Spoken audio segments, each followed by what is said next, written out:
All right, the time is now 7:01 p.m. We're going to call tonight's meeting of the Select Board to order. Please stand for the Pledge of Allegiance.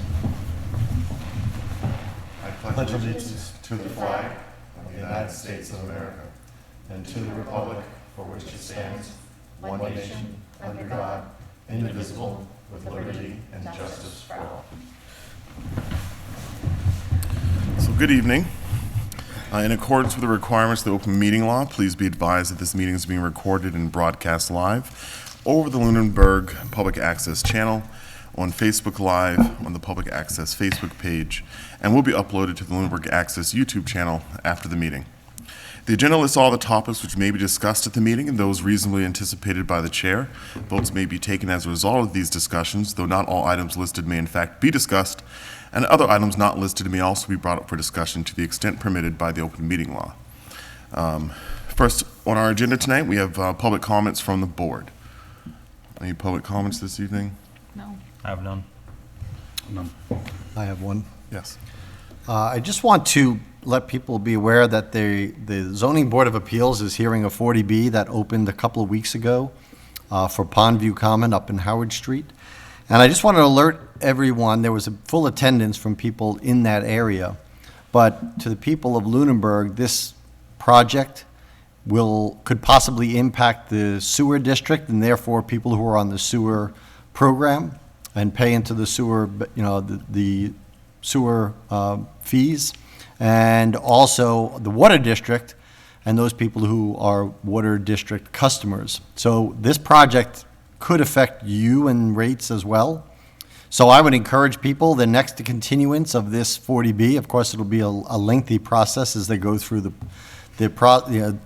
project, but I would encourage people of those districts, the sewer district and sewer customers and the water district and water customers, to attend these meetings or at least listen to them, because what happens there could affect the size and the size of the district and therefore who's covered in it, and also could affect sewer and water district rates. So I just want to encourage people to come. The next hearing is next Wednesday, October 12th, right here in this room, I believe at 6:30 or 7. Please check the Lunenburg website calendar for that. Thank you. Thank you. And I just want to express some condolences to Cheryl, who lost Linda Betty, her life partner.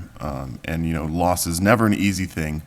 But all who know Cheryl, I just ask you to offer your support and love during what is undoubtedly a very difficult time. Mr. Chair? Yes. On those same notes, I think it's proper that we also acknowledge the passing of Bill Gustus, who was the town's first CAFO after we created the charter and adopted the charter back in 2000. He served well under this board, not this board membership, but the board, for many years. I don't know exactly how long, 6 years or so. I had the privilege of working with him. He was an excellent CAFO at the time. And I want to give condolences to his family on his passing and just acknowledge him in the books too. Thank you. Do we have any public comments this evening from the town manager? No. All right, and from the public? All right, seeing none. Any announcements this evening? None. Okay. Communications from other boards. So we are not in receipt of any additional communications from other boards this week. I know that we are going to be meeting with many this week and next as we go through the warrant articles that have been presented. So tonight on our agenda, we're going to go straight into, because we have our appointment scheduled for 7:10, we're going to have to come back to that. We're going to go straight to the interviews, appointments, reappointments, resignations, ratification of town manager's appointment of heavy equipment operator, Matt LeBow. Heather? Great. Thank you. So for the board tonight is I'm asking for your ratification for another heavy equipment operator, Matt LeBow. And he is being recommended by the DPW director as well as the superintendent. He currently works in sleeving the town of Arlington as their water systems mechanic, and worked before that at Mayor Tree Service. So he comes qualified with his CDLB and his 2B hoisting license and D1 water license. He also is a resident of town, so he is familiar with the roads. And his references noted him as a great worker, detail-oriented, and gets along with everyone. Excellent. Any comments or questions for the town manager this evening? Just one, assuming that we ratify the appointment, how many heavy operator vacancies are there? Or is this the final one? There is one vacancy. One recently appointed person resigned after Okay. 2 weeks, so that was my next thing. So I have 2 resignations to announce.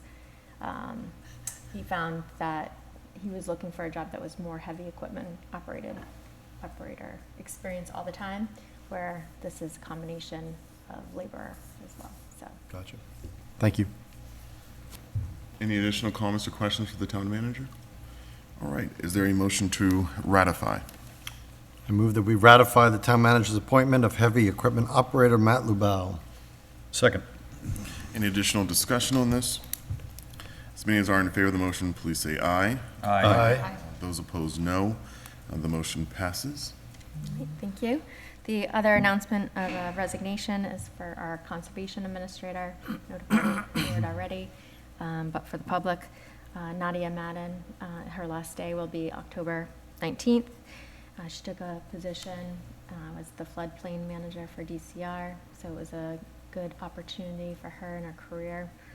So we regret to get that news, but wish her the best in her future. She was with us only a few months. Since the spring, yeah, when Matt Morrow Yeah. retired. Is it, and I don't know the details of this, but I mean, you know, left seat, right seat rides are always helpful. Is Matt Morrow an available resource for when the new person gets hired? That's something that HR director will explore. Okay, perfect. 'Cause I know he comes with a lot of knowledge. That would be really helpful to pass on. All right. Any additional? No. Okay. I think we're really close to our 7:10, so we're going to go ahead and go forward with it. So our 7:10 appointment tonight is a review of special town meeting warrant articles with representatives from certain article sponsors. Tonight it's going to be with the fire department, the land use director, planning board, parks commission, and APDC. And next meeting, we also will have a continuation of this for the remaining articles with representatives from those meetings as well. Just as a general note, you know, typically Octobers are heavy meeting months for the board, and which our meetings generally are longer.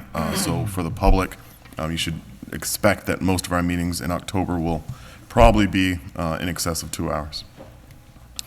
All right, so let's see. Let's start with, and I apologize, Lieutenant. I know that me and everyone else probably. Let's see if I can say this. Lekadikis. You're gonna correct me. All right, so to the lieutenant. Probably Lekadikis. Good evening, everybody. Good evening. So thank you for having me. For those of you that don't know me, my name is Christos Lekadidis. I'm a lieutenant with the Lunenburg Fire Department and also president of the Lunenburg Professional Firefighters. Yep. And before you continue, just Heather, if you can just orient us, which article is this in reference to? I am. Have it Oh, open. would help if I was in the right month.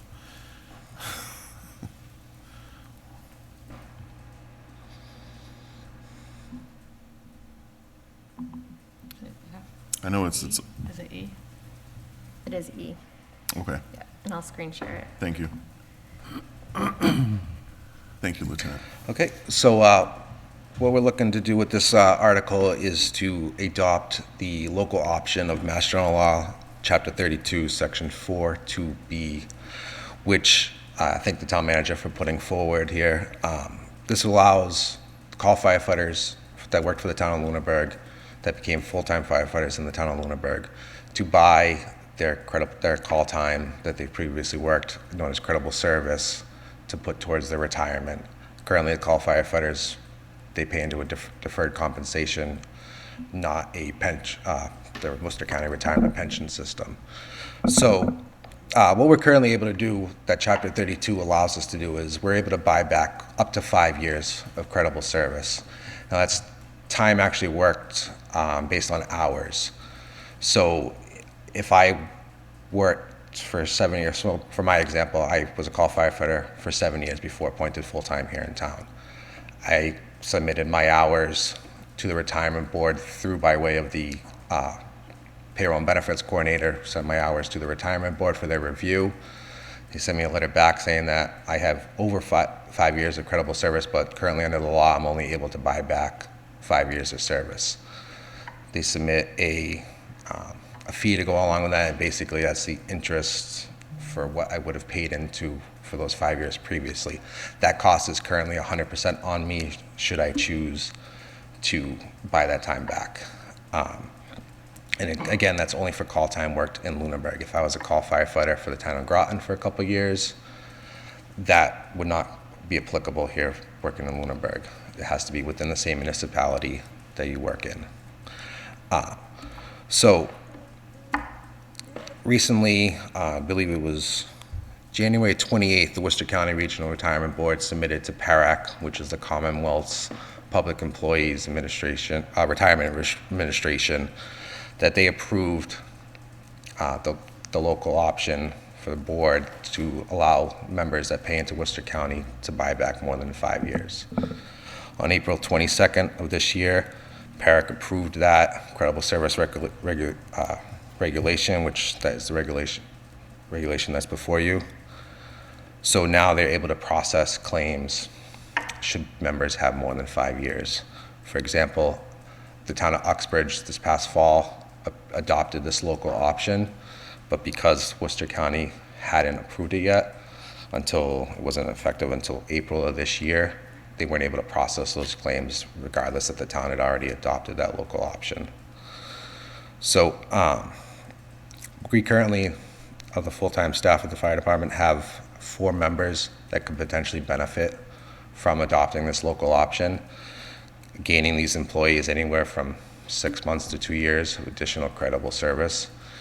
And it's beneficial because we have some members that will never reach maximum retirement due to the age they started.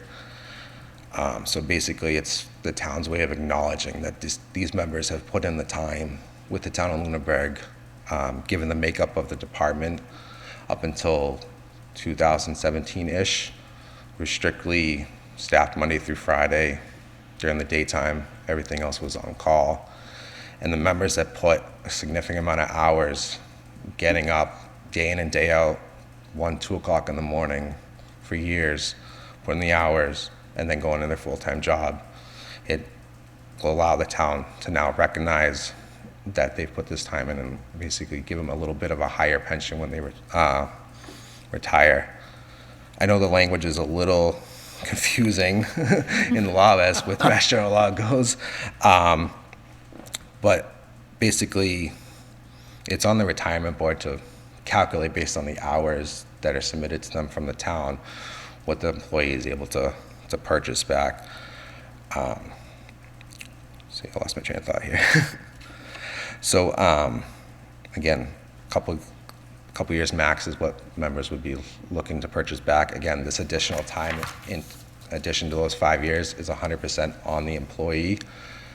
So there's no effect, no impact on the operating budget for the town. However, in discussions with the town manager, there could be an impact as far as the town's obligation to retirement, but that is nearly impossible to calculate because you never know when someone's going to retire. It's an educated guess at best.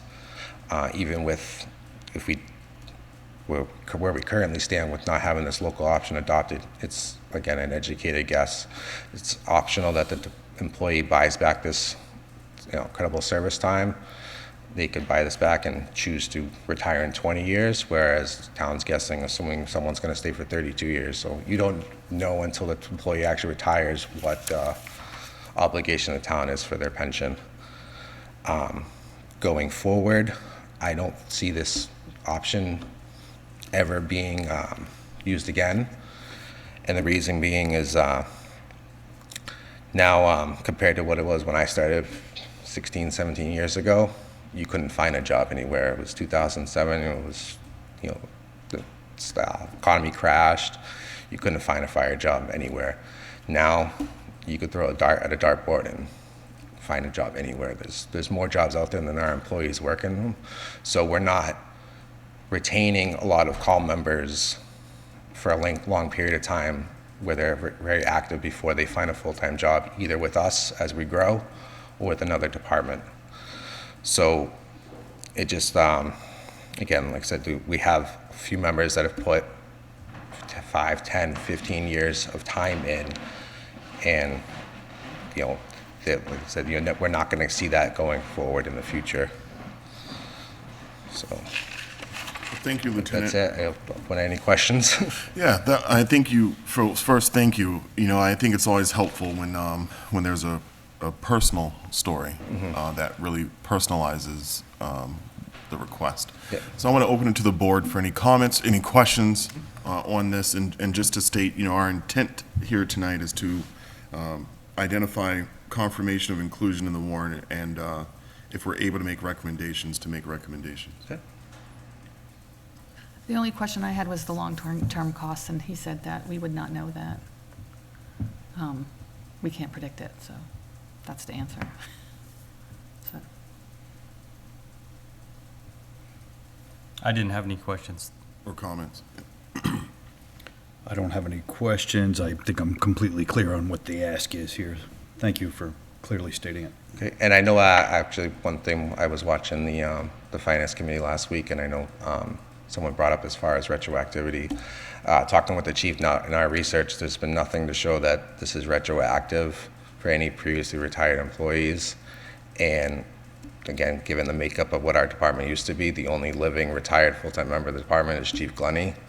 And I believe he was at maximum, if not close to maximum retirement. So it wouldn't, even if it was retroactive, it wouldn't really affect him at all.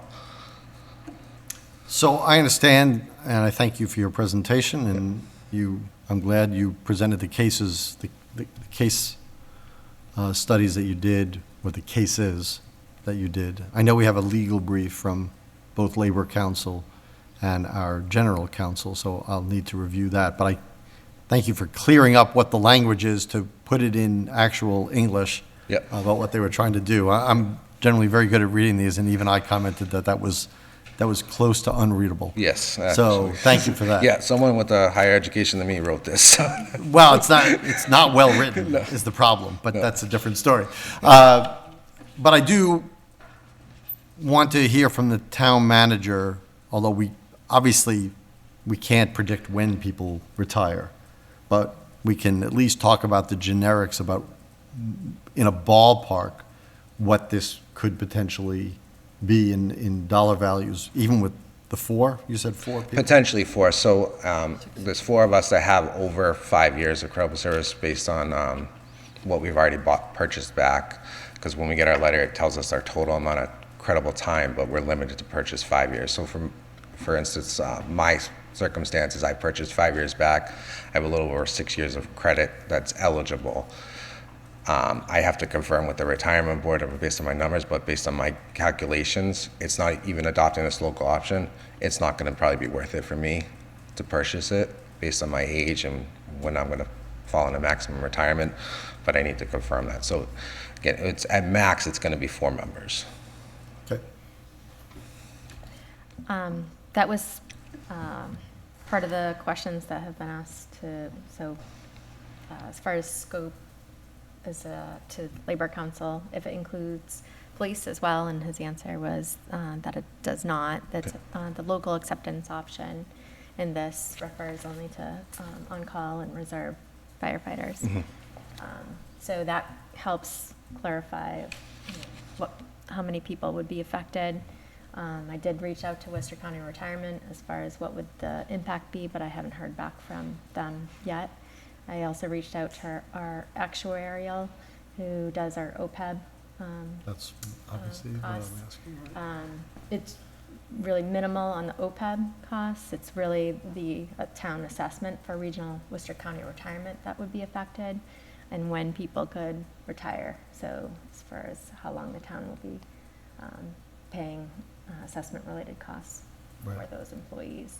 But our actuarial could run scenarios, but he said it would be very minimal related to OPEB Okay. But it has the other effect on our assessment. assessment. Okay. Because I want to be clear, I mean, I don't have any issue with what is attempted to do, and I fully agree with your reasoning for bringing it forward. But I'd also, sitting in this position, Absolutely. can't think that the money is nothing either. So it does weigh in the balance. I just want to hear, I'll just need to know those numbers. I fully understand Yep. where you and the people you're representing are coming from, and I can completely concur with the reasoning behind it. I just wanted to make sure that we get into a position where we can both acknowledge that service, but not put ourselves in a bad position financially too, Yep. so. Yeah, and like I said, it's because we have the 4 members, between the 4 of us, you're looking at retirements anywhere between 6 months and 20 years from now. So, and that's assuming most of us go to maximum retirement. So it's pretty impossible to Right. calculate for sure. But So yeah, it'll keep- our actuary should have fun running those scenarios. yeah, exactly. Yeah, so, I think that you're making an emotional argument for something that has a financial implication without us having awareness of what those financial implications are, as Mr. Alonso just said. But I think you win on the emotional argument. I think, you said something tonight that I think is really the point, which is that members of the community, we did have a Monday through Friday department that had a specific closing time. And, everyone who had an emergency, which, as you guys know, a lot of stuff happens at night and overnight. And so, all of you who over this time, were responsive as EMTs, and the thought that, that you're ineligible from any of that time, that all residents, that life-saving time, time where you guys are out here saving people's lives, saving people's property, it's only reasonable that the town finds a way to make this work. So I'm behind it, even without knowing the numbers. Whatever those numbers are, we need to find a way to make it happen, in my opinion. I appreciate that. So you have my unflinching support on this one, but tonight I don't expect the board to be in a position to make a recommendation one way or the other. I think it's typically prudent for us to have financial numbers before we make recommendations on the articles and the impact to the town. Absolutely. But you have my full support. Appreciate that. Okay. Anything else, Mayor? Are there any other questions tonight? So I don't think we're going to need to take a motion tonight as far as our support of this in terms of favor. Generally, I know in years past, we kind of look at all the warrant articles together at the end and kind of lump them as process, and I apologize that you and I didn't sort this through prior to tonight. Do we need to go through and identify if we're including all these requests onto the warrant? Yes, I think expectation? it would be wise to do that and respectful of the parties that put articles Yep. in. Is there a motion to accept the article as presented for inclusion in the warrant on town meeting? So moved. Second. Any additional discussion? All right, so meeting authority in favor of the motion, please say aye. Aye. Those opposed, no. The motion passes unanimously, and it will be included in special town meeting warrant. Thank you very much for your time and your support. Have a good And night. Lieutenant, before you step away, because I'm going to see you again, and I know you by face, can you pronounce your last name for me Slowly. one more time? Slowly. Lakaditas. Lekaditis. Yes. Got it. Thank you, You're Lieutenant. welcome. Have a good night. Thank you. Thank you, Chief. All right. It's like a U, right? So we are, again, looking for more information. What's our date that we have to get our approvals in for printing on the warrant? The board has to vote on all the articles on the October 18th meeting. Yep. All right. And that's when recommendations This one and voted this as well that night. All right. Do you want me to keep track of inclusion and recommendations, or do you want me? I can do that. Okay. All right. Next, we have the Land Use Director and Planning Board. Do we have a representative on Zoom tonight? Adam was there, I saw. Yes, I'm here. All right. So we can't see you in the room, Mr. Bernie, Oh, okay. but we can hear you. Well, I'm in an undisclosed location, so it's better you can't see me. All right. So this is, if I'm correct, Article M. No, I'm sorry. That's not right. That would be appropriate since it's for motel. Or Michael. K. All right. Article K. All right, Mr. Bernie, can you speak to Article K? I can. So it came to the attention of the planning board that in the use table, either on purpose or on accident, the use of motel was permitted by right in the commercial district. The planning board discussed whether they felt that this was an appropriate moniker or approval standard for motel, and they decided that while they don't want to expressly prohibit the use of motel, they felt that the commercial districts in town are very proximal to residential uses in almost every instance, and that a by right use of motel could present some significant conflict for residents' quiet enjoyment of their property. And so they felt that a special permit process through the zoning board would allow motel, but would give the town some ability to be subjective and shape the use based on what the proposal is, where the proposal is, and how it may or may not impact abutting properties and the neighborhood in general that it would be located in or near. Okay. And so just kind of questions of clarification. So what's being proposed is that the by right, being the Y, the yes, as far as what's in the table and allowed, would change to SPZ, which is a special permit. Is that correct? Correct. Special permit through the zoning board. All right. And if you can just provide some context, Mr. Burney, as far as applicability in town. I think, many of us drive down the roads, but we're not all familiar with the zoning map. If you can just orient us along Mass Ave and just talk us through where the commercial districts are located at along Mass Ave. So from the Fitchburg line to just past Chase Road on the north side of the street, at Chase Road on the south side of the street is commercial that extends up into the parcel that Walmart and Hannaford are located on. There is a commercial district on the south end of Electric Ave where the former Emerald Place is located, as well as the CVS and some of the other businesses there. There is some commercial property on Chase Road to the north of West Townsend Road.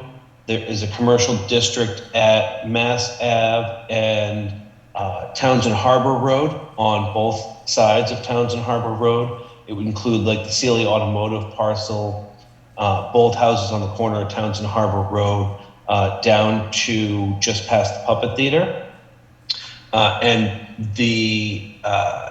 there's commercial district on Summer Street. There is one on Mass Ave towards the Shirley line at the mobile home park, as well as, I think that might be it. There might be a small and there's a small commercial district where around the Powell Stone and Gravel retail location on Leominster Shirley Road near Pioneer. All right. And so what you're identifying is that many of the commercial areas currently, I know, have residences there. So just, because we drive by a residence doesn't mean that it's necessarily a residential zone. That is correct. And that it could very well be a commercial zone, which means someone could sell their house and potentially put up a motel. All right. With those questions of clarification, are there any questions that the board has for Mr. Burney?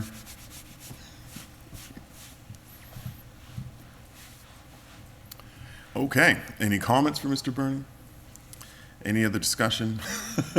I would say that what he's proposing makes absolute sense to me. Yep. Yep. I concur. All right. So tonight we're looking for a motion for inclusion in the warrant.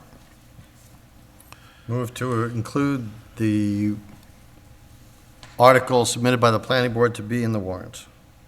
Second. Any additional discussion? As many as are in favor of the motion, please say aye.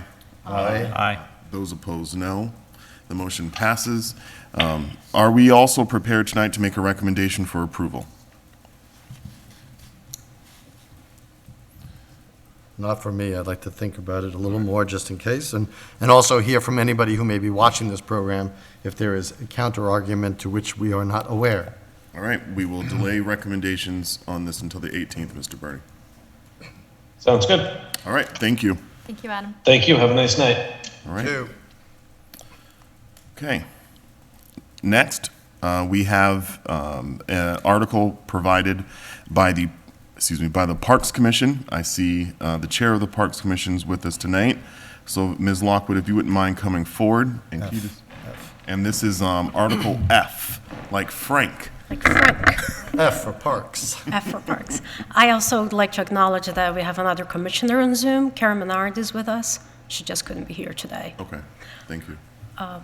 So the article that we submitted is requesting funding for the engineering phase of the Marshall Park Master Plan. I have mentioned earlier that we're a little bit of we would like to expedite that phase of the project and getting done, mostly because we'd like to look for funding sources.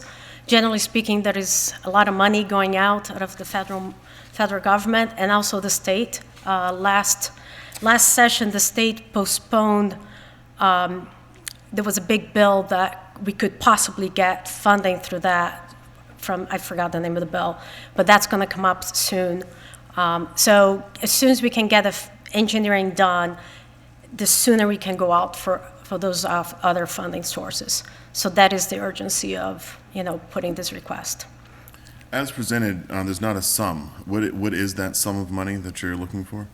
So the sum of money, it's we have got. So right now we have a high level cost of what the park would cost, which is $5.1 million. The architectural company that did that work said that the engineering costs could start anywhere from $165,000. In reality, by looking at other projects, we've seen that engineering costs can cost up to 7.5% of the cost. That would put us around $400,000. We're not certain of that of the value because we don't actually right now have a good what the number is, but we think to have it bid ready, which is the term that Heather has requested, the engineering phase to be. We think it's probably going to be about $300,000 to $400,000. That initial quote that we got, it's not a bid ready documentation that we would need. So the sum that we're going to be adding in here is $340,000? $300,000 to $400,000. We got to go back and but if it's the case that during town meeting, as we work towards, figuring out what is that can be funded, because we didn't have those numbers yet. If we have a sum of money, not all the $400,000, maybe that can be used towards engineering, and it'll be engineered one phase of the project. Okay. I mean, as I understand, we need to put a specific amount in here. Am I correct in that? The motion at town meeting would need a specific amount and source. Right. But the article itself does not need an amount. So the intent is to publish without an amount? Is that your intent? Sometimes that's not known until right Yeah. before as well. Yeah. Kind of like it was with the building project, there was an estimated amount, but then when we got to town meeting, it was a different amount. But the sum will be within that range. Okay. But, the source of funding is the other part that we didn't want to just throw a number there that couldn't necessarily be funded at special town meeting. Okay. I'm going to provide the board members the opportunity to ask you any questions or offer some comments. Appreciate that. I don't have any questions. No, I'm good. I don't have any questions either. I guess the comment, it says for final engineering and design services, but this article wouldn't include construction-related services by the engineers or architect, correct? Right. Okay. No questions. Thanks for presenting. So this just to follow up on Mr. Dwyer's question. So this doesn't give us construction ready. It gives us documents to put out to bid for the next phase of construction. For construction. Yeah. Right, not the construction any things Okay, I related just want to make sure, construction. that's what I thought this Or was, and so I overs- got a Or little oversight confused. of construction. Okay. It's, yeah, bid-ready documents. So let me ask, if I can ask the chair a question, the Parks Commission chair a question, and that is, we have to make a determination of our recommendations that get printed in the warrant by the 18th. Will the commission have a number by the 18th? 18th of October or Yes, November? Okay. October. I'll work with Heather to come up with that number. Yeah, because if it's not, then we're gonna just put defer until we know the number. Right, right. Okay, just, But not that, I don't know that Yeah. it jeopardizes or does anything to the article, I just wanted to Right. know, because that may have an impact on the decision of the commission, that's all Right. I ask. Thank you. Sure, I don't have any questions or comments. okay. Is there any additional discussion from the board on this? Is there a motion to accept Article F as presented for inclusion in the warrant? So moved. Second. As many as are in favor of the motion, please say aye. Aye. Those opposed, no. The motion passes. Thank you. Okay. And I think we're, as Mr. Alonso just noted, we will be looking for an update if you can have one. Yeah. And if it's possible to identify a specific dollar amount, that would be helpful. And most importantly, source of funding. If it's the case that, it's not the right time, we gotta also, as a commission, look into that, so. But the reality is we needed to get the warrant article in to meet the deadline. So we couldn't get everything done in time for it, since everything's, and, Heather's not quite ready yet, so we just wanted to get the article in to get the process rolling. Yeah, you have a lot of good momentum going, and I think this is a continuation of that, so. Right, Mr. appreciate Chair. that. Makes sense, I yes. just want to comment that, obviously, the commission must know after the presentation here of the design of the park, how supportive the whole board is, so. Yeah. I think, the Appreciate number issue is just more a pro forma question than anything. Oh, most certainly, and that's the thing, we don't want to also come in with, a number that cannot be supported by our budget. We know, this is something that will be beneficial to many different groups in town, residents of Chestnut, everything. But, if it's not the right time, it's not going to be the right time, but we needed to get the ball rolling. So we'll continue to work with Heather and Paul on getting everything squared away. Excellent. All right. And if I can just also bring up, it's, was also submitted as an ARPA project that you're going to be looking at that list of requests tonight. So that's another funding mechanism for that cost. We're just trying to go and just get it done, so we're just going to be hitting everything, so. All right, thank you. All right, Thank you. thank you. Thank you. Okay, and let's see, we have representative from Apdc. I see Mr. Dwyer Cullen with us this evening to speak to Article M, like Michael.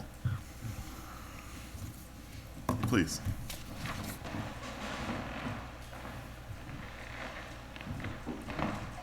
Colin Dwyer, APDC Chair, 76 Main Street. Good evening. Good evening. Thanks. So what we're looking for tonight is if you can present to us the article that's being presented, that's being requested for town meeting, and kind of the summary of what these changes are about. Yeah, I think I can do that. The changes were drafted by Mr. Scolambrini, so he could probably tell you more about them, but what we agreed to do was that to clean up the language of the bylaw. We ran into some problems with procedure. There was a lot of procedural details included in the bylaw, which we found were, once we tried to apply them and practice them, we found they were kind of impractical. And so there was a lot of details about the application for a certificate to alter and especially about the timeline, which we found was kind of impractical, especially for some of these complicated submissions that we've had recently, like for the Ritter building. These are big documents, big applications, and the timelines given say there must be a hearing within 45 days, but then you have to post the notice of the hearing 14 days before that, and it really closes up the window that we have to review the application and discuss it and ask questions if we need to. So I think the essence of the change is to get rid of all that and just promise that we will render a decision one way or another within that 90-day window. I think another issue that we ran into, it was just a legal flaw with the way the bylaw was originally drafted. There's many instances where the bylaw says the applicant should do this or that, when really what we meant was they must. It's the application requirement. They must include this and that. So we would remove all instances of the word should and replace it with must. I see that you've substituted shalls, which mean must, with must. Yes, a shall, yes. I think there was some disagreement over what shall means.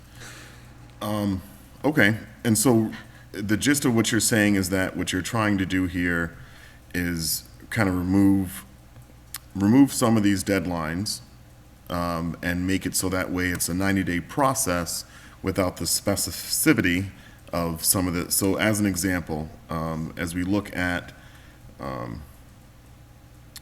113-A-C, which I think, or B and C, which is the first section of the changes, that you're looking to, the current language would read in the section that application should include a completed application form and photographs showing existing buildings and site conditions.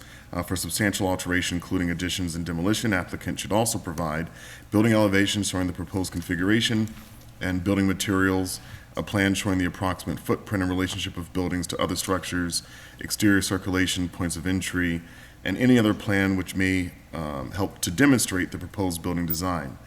Applications, in the current wording says applications can be submitted electronically, but applicants shall also provide one hard copy of the application to the planning office. And what's being proposed as a change here is that applications must be submitted in accordance with the instructions on the application for certificate to alter. Right. So that would give the, okay. And then in C, you're looking to, right now, the verbiage says, within 45 days of the application submittal, a copy of which shall be filed with the town clerk. The APDC shall hold a public hearing on the application, said hearing to be noticed by an ad published at least once in a newspaper with a local circulation 14 days or more prior to the hearing. And what you're looking to change that to is verbiage that says, upon receipt of the application to the APDC, upon receipt of the application, the APDC must review and hold a public hearing on the application. Said hearing to be noticed by an ad published in a newspaper with local circulation 14 days or more before the hearing. And so what this change does is, for the applicant, it takes away the timelines and says so long as it happens within 45 days. And then throughout C, there's another change. Yeah, I want to. No, that's not what it says. What they're doing is, They're taking the 45 they're not, days out. they're keeping the application start and the time they have to make the written determination at 90 days, and they're eliminating any timeline in between. Yeah. That's right, yeah. Yeah, I must have misspoke. Yeah. Okay. Later, further down in C, there's a, in the middle of the paragraph, it says the APDC's written determination shall be submitted to the property owner within 20 days of the close of the public hearing and no later than 90 days after submittal of an application.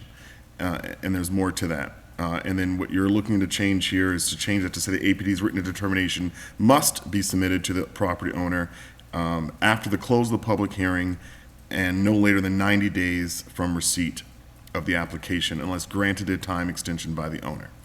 And then looking to add in verbiage that says the written determination in that case will be no later than 90 days plus a day for a day extension equal to the days granted by the owner. Can you clarify that one? So the deadline for the written determination is 90 days. It's a complicated way of saying that the owner might grant an extension of 1 day or 10 days, and so it would be 90 days plus whatever they grant. Okay. And then the next changes are in section 113-10, procedures for issuance and filing of APDC determination. And right now, this section reads that each certificate to alter or negative determination issued by the APDC shall be dated and signed by its chair or other such persons designated by the APDC to sign certificates on its behalf. The APDC shall send a written copy of its actions to the property owner and shall file other copies with the office of the town clerk and building commissioner. The date of issuance of a certificate or negative determination shall be the date of its filing of other said copy with the office of the town clerk. If the APDC should fail to submit a written determination within 20 days of the receipt of the application, and you're looking to change that from 20 to 90, current verbiage says, if the APDC should fail to submit a written determination within 20 days of closing its public hearing, or within 90 days of the submittal of a certificate, or within such further time as the applicant may allow in writing, a certificate to alter shall be waived in favor of the property owner. And what you're looking to change that to say is that if the APDC should fail to submit a written determination within 90 days of receipt of the application, a certificate to alter shall be waived in favor of the property owner. If the property owner had granted an extension during review, the written determination date shall be no later than 90 days plus a day for a day extension as granted by the owner. And I think that's it. Did I miss anything? No. I think that's I don't all think that's so. there as far as what That's they're it. looking to All right. change. Are there any questions or comments from the board?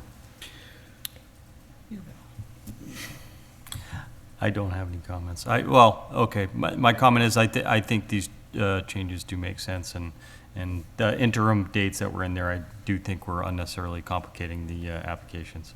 I think this is cleaner. I agree. I have fewer comments than I did at 2 o'clock this afternoon, because I went through it a few times. But in legal terms, shall means must. They're synonymous. However, I will acknowledge that there is a move in general in the legal world and elsewhere, but the legal world, to just go to more plain language, because it speaks to people more plainly, the average applicant. I believe in certain parts of the bylaw, it says should, not shall. Right, I'm saying in those instances where shall. You're was- changing, in a few instances, you're changing shall to must. Oh, And so he's yes. indicating that you're basically changing it for a synonym. I However- think the uniformity was the idea. Well, you haven't changed shall all over the place, which makes it less uniform, but again, I won't argue the All particulars. right. Very well. I think uniformity is important, but I'm just pointing out that shall means must. That's precisely what it means in law. But there is a movement to make statutes, bylaws, contracts more plain language, and to use the word must instead of shall. It's unnecessarily legalese. It's unnecessary legalese to say shall, and it does create confusion. So I have no objection to it. I was just pointing it out. That not that I would necessarily object to how you draft your bylaw, but it took me a couple times, but I eventually figured out, and it made sense of it because Mr. Jeffries got stuck on it too. So the day-for-day extension should probably be day-for-day. So it's because those three terms together are a single adjective. Yep. A day-for-day extension. Okay. So I wanted to nitpick more stuff, but I Feel free. Go on.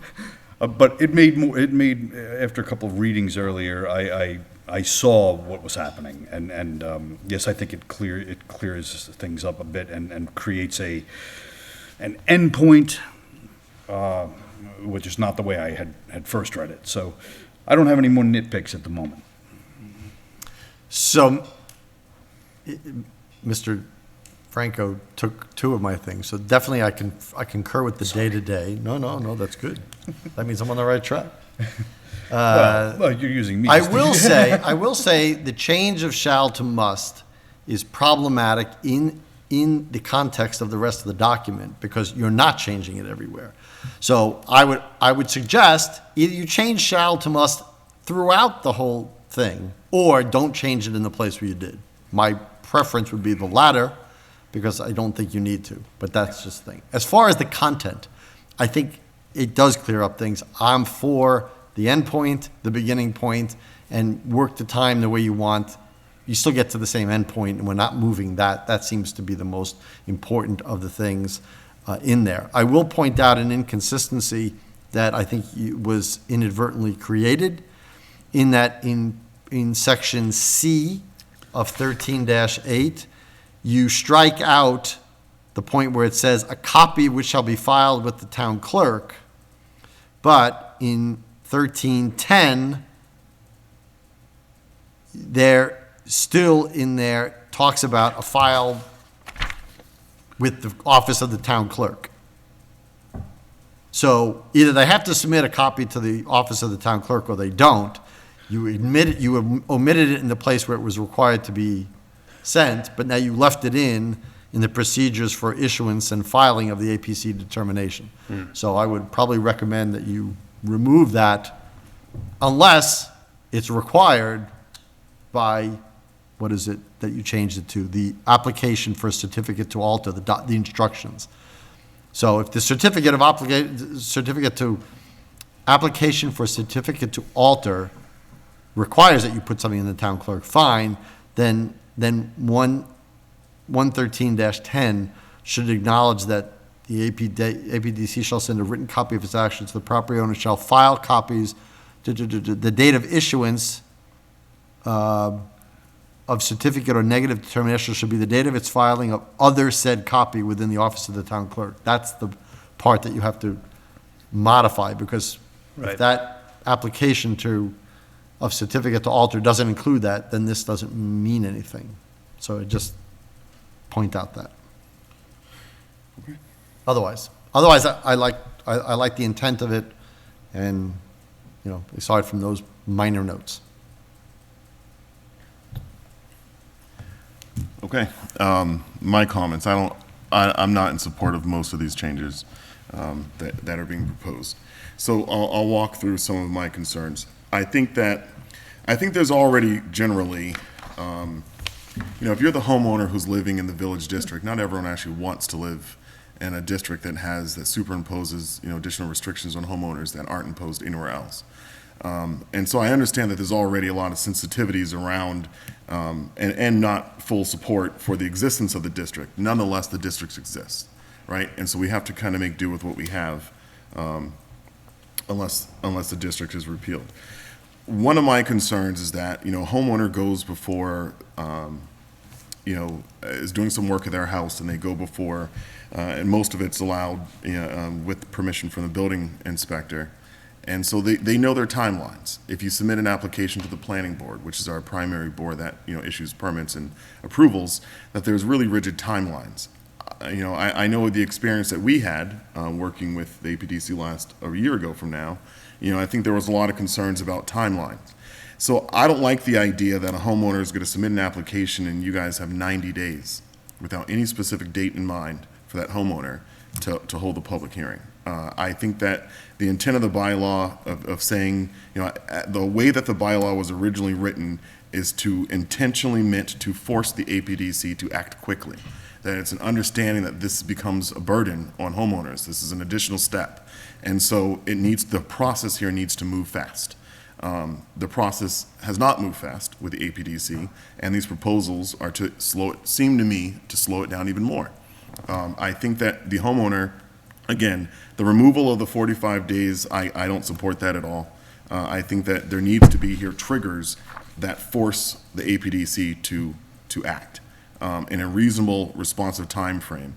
I think some request, I hear what you're saying, that is not a lot of time, but 45 days from an application to review it, I understand that in combination with the regulations, right, where your regulations allow you guys to deny applications that are submitted for missing information. And some of that is, in my opinion, it can be a little bit much. And so, you can put someone in a situation where by regulations, as the town went through, where you submit an application, you wait 2 months, then you say, nope, application is not complete. And then, then it's another 2.5 months before there's a public hearing. And so from the time that the first application was submitted to the time that the public hearing happens, now we're talking, I think my calculations were 120-something days. I don't think this resolves that at all. So, I mean, I can hear my colleagues, it sounds as if there's support for this, so I don't need to belabor the point, but I I'm agree not- with you completely. I'm not in support of this at all. I don't support it either. I think 90 days is a long time for a resident to have to wait to do anything to their house. But The house that they own. but it currently is 90 days. I know, They I didn't think, change I that. think they should change that. Okay, but But I also, I don't. you're arguing against something that already exists. You're not arguing to the changes they're proposing. No, I the mean, changes- I think There's you're, no, there is, they're, okay, so they're gonna have to wait 90 days to find out if they were denied. They don't, maximum there's- of 90 days. They didn't say they Maximum. wouldn't get it done earlier in Well, some cases. in our case, we found out 90 days. It was exactly 90 days where they denied the town the windows, the old Ritter thing, 90 days. Imagine being a homeowner and waiting the entire 90 days. That's 3 months of your life. You're waiting for a decision on the house that you pay taxes on. You have nothing in between to tell you that they're making any progress. And what's, No hearing. yeah. It And could be I 14 think days the- before the 90 days. No, they have to have a hearing. When is it? It could be 14 days before the 90 days. They Right, don't- yes, it can be. Okay, 14 But- days.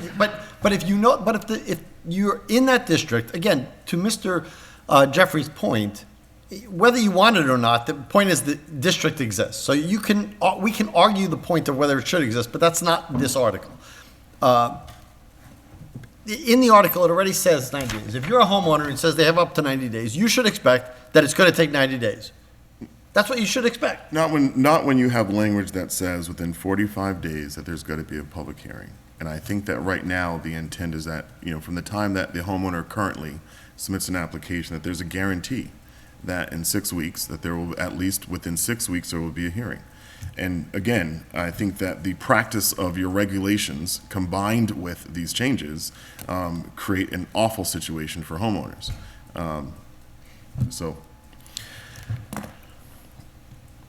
Reasonable people disagree. I say it all the time. Yes, you do. And incidentally, you may have jumped the gun a little bit too, about saying that I was fully in support. I see your point with regard to this, but I also see Mr. Alonso's point that, I mean, as a practical, you should expect it to be 90 days, right? That's the timeline that's set under either scheme. As a practical matter, they're going to have to hold that public hearing enough time, with enough time before that 90 days is up to make their determination, because they've got that deadline. So they have to have that public hearing to hear the matter, and then consider it, and then render the opinion. So, I mean, yes, they theoretically could do that 14 days before the 90 days, but they're going to be putting themselves in a serious time jam if they do that. So they're probably, in actuality, going to do it much sooner, I would suspect. Yeah, I mean, I only have our experience, and our experience was not was not compliant with the bylaw as written. That's something different. Mr. Chair? There's a point to the chair's, one of the points that the chair made that I will latch onto for a second, and I did not read this in here, and maybe I am missing it, and so maybe somebody can point me in that direction. I think there's a point when I'll compare this to when we get a right of first refusal of a property owner coming out of chapter, and we have the right of first refusal. When somebody says, I'm taking something out of agriculture or out of forestry or something, the timeline starts when the application is submitted. That's a complete application. But we have X amount of days to determine whether it's a complete application. I don't see that timeline in here, and that is a problem I have. How long does the APDC get from when somebody submits what they believe to be a full application before you determine that it's not a full application? Because that has to be a strict timeline. 5 business days. Does it say in here? Yes. Okay. What is, how many? 5. Okay. Okay, so as long as it's in there, and I didn't see it, so thank you. Is that in here or your regulations? That's in the bylaw, and we've adopted our own procedure because, of course, that doesn't give us time to deliberate on it, so it's up to the chair to decide if it's a complete application.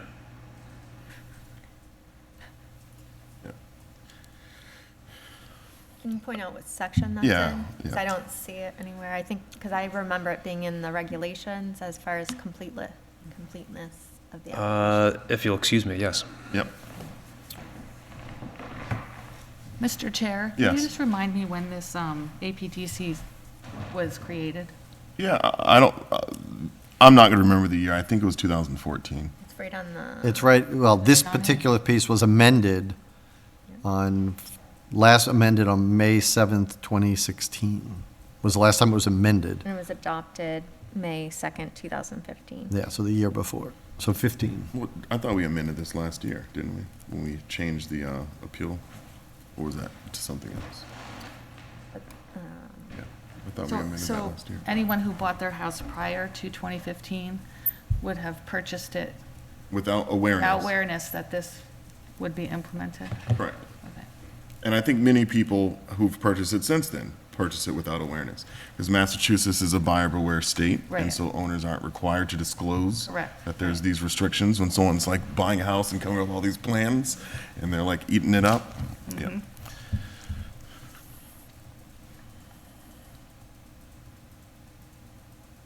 Yeah, the appeal process was amended in 2021, yeah. Yep.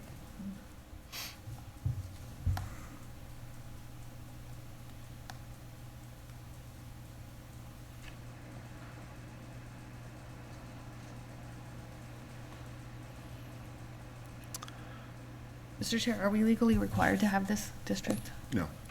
But we are required, no, we're not. However, the voters of Lunenburg at a town meeting decided to create the district, and then following the creation of the district was the creation of the, APDC. I'm not finding it right now. Perhaps Yeah. you're right. Maybe I'm wrong about that. Maybe it's in the guidelines. Because I think, as I recall, we don't need to cry over spilled milk here, but as I recall, we had submitted an application, and it was with the board we submitted one in October. We got a response back in December that said that it wasn't complete. We submitted another application at the end of December. We got a response back in January, beginning of January of last year, that said that it was an incomplete application. And then we got a follow-up at the end of January last year that said, oh, no, it's a complete application. That's what happened. I sent you guys I wrote a You 3-page. sent the wrong application to the wrong department in October, so No, we understand that. follow you. Yeah, that's not what happened. No, we understand that, that the application was incorrect. I think the point is that it shouldn't take, 45 days to look at it. I concur. So one of the things I may suggest, Mr. Dwyer, is that if you take this back, like I said, I'm in support of the changes you made on those sections, but I would probably bring that part, if it's in your regulations and not in the bylaw, I would make a recommendation, that's all I can do, or a suggestion that your commission bring that forward into the bylaw itself to make it clear, so it's all on one point, that one single point, that when somebody submits an application, that it should be determined whether it's complete or not within X amount of days. And if it's 5 days in the regulations, I would ask that you bring that forward into this document and just state that in the bylaw instead of the regulations. Okay. I believe we're going to discuss this further this Thursday because the town manager has also proposed an alternate version of the changes. Oh. So we'll be reviewing What I those. gave to the board was the summarized version of the article that town council prepared. That's in the drive. Okay, Not further changes. I'll have to review. Yeah. Oh, It was just a summary of. Summary, instead of printing the whole bylaw. Summary of he their provided a changes. summary of the changes, but that's a point I think is worth discussing, that town council brought up. If there's any lack of continuity in other areas, and we print a summarized version, that would be outside of the scope of the article if changes were needed in other areas of the bylaw. So that's the pros and cons of printing the whole bylaw versus a summarized version of saying these are the changes to be made. I understand what you're saying. So Okay. it's Well, best to print the whole thing. No. If there's No, going to be I think- additional changes. Well, He's saying you're opening it up for, right, you know. that's actually all the other worse, because changes. The then, whole then, bylaw then would people be- could make changes to the whole entire Yeah. bylaw, Yeah, which. or remove it. They could. Yeah, Could I, Mr. Chair, ask a couple of questions? of course. The first section that was proposed to be amended to remove the submittal to the planning board, is there a reason why was that process not working? I think the B, paragraph. B. that change was we wanted to move more stuff just to the guidelines, because we don't want to have to go to town meeting to change the bylaw every time we find that a procedure isn't working very well. If we put more of these procedural things in the guidelines, we can just have a public hearing to review the changes, bring them before the select board, and they can get changed that way. Okay. I guess that leads me to my next question was, have the regulations been changed since they were adopted? They The have not. guidelines? Is there an intent to change them? At this time, we don't have any specific intent to change them, no. Okay. But this would allow you to make major changes for, say, the completeness of the application for submittal to just the guidelines without affecting the bylaw. Yes, it could. It could. We could make changes to, like, you're wondering about like the submittal requirements and things Right. like that? Yes, we could change those. Okay. I guess I share that same concern as far as timeline, as far as when that trigger point is for the completeness of the application, leaving it open-ended to, up to closer to the 90-day period is concerning. Yeah. Correct, as written in the bylaw, it is possible, I'm not at all saying it's your intent, but it is possible, and not without breaking the bylaw, that you could tell somebody on day 89 that, you know what, this is not a complete thing, and so they've wasted 3 months waiting. Again, I don't think that's your intent, but that it No. would be allowed under here. And you were saying in the bylaw itself? Right, in the that there's- bylaw, it would be that clear. You don't see any, And the difference between the bylaw, as the town manager just stated, the difference between the bylaw and your own guidelines is that the bylaw has to be approved by town meeting, so everybody has eyes on it. Your guidelines just can be changed by your commission. with a town hearing, a public hearing, and with the agreement of the select board, yes. Correct. Yeah, that is in the bylaw. But it doesn't require a town meeting vote. No, that's right. So, That's right. as we all know in this business, as you know from your meetings, except for the people who are applying, as we certainly know, if you turn around, public is not flocking to see public hearings of any kind generally, unless they're very controversial, and if they see them, so if they see that they're even happening. So that's, when something's sent to every voter's mailing address, it's harder to say, hey, you didn't know, because you could say, we sent it to you, as far as a bylaw is concerned, that's why they're of higher standing. Because they're harder to change. Yes. So, it sounds as though there needs to be some modifications to to this as presented tonight. I think that, I want to be very frank, you have two members here that aren't going to support inclusion on the warrant. So, the three who may, we really need to make sure that you pull their support to get this, on the warrant and get to special town meeting and approve. It sounds as if there are some concerns about shall, as you've heard, and must, a couple other concerns. So to the members that are open for inclusion, what are the,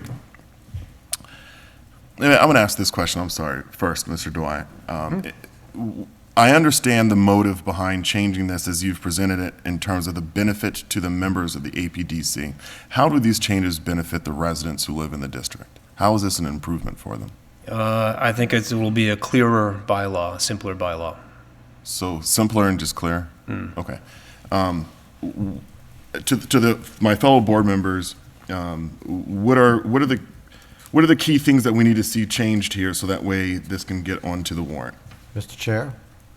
Yes. So, first of all, I have to say here that I want to throw up a yellow flag at best, that it is concerning to me that you are, and you spoke as yourself, but you included somebody else, I'm assuming, since you said there's 2 members, that wouldn't even include this in the warrant. That is very concerning to me, that we have a commission that's duly appointed by this body, and whether or not you support the content of the article to indicate that you won't even let them get a fair hearing because you won't include it in the warrant seems to be really overreaching for the select board for such an article. I mean, why wouldn't we want the town meeting to at least discuss this? Why is inclusion in jeopardy? Because you don't like the content of it. I mean, that is of concern to me. This starts ringing true of a right to first refusal for a property many years ago, where 3 members of the board decided we're not even going to let the townspeople vote on whether they can want to purchase this property. You know, and I remember the uproar that kept. I mean, I would assume that we would give full deference to a appointed body that we appointed the members of, by the way, to let them at least voice their opinions about what they think the changes in the bylaw should be. Now, you could be for or against it, and that's fine. But to threaten that we're not going to even include it in the warrant seems to be should be beyond the authority. It's not beyond the authority of the select board, but it should be in this case, because it really does not allow for the full discussion of ideas from a municipal body of the town. May I add to that? I think that there are 2 things that conceptually we need to separate. There's inclusion on the warrant, which I will almost never vote against for anything. It's sort of like that whole philosophy I have about signing petitions for ballot questions on things that I think are horrible ideas. I'll almost always sign those petitions to get them on the ballot. There's inclusion on the warrant, and then there's recommendation for approval. That's 2 separate things. So it's a much lower bar for inclusion on the warrant for me. I can't envision a circumstance where I wouldn't vote to include something on the warrant. The question is whether or not I would vote to recommend to approve it.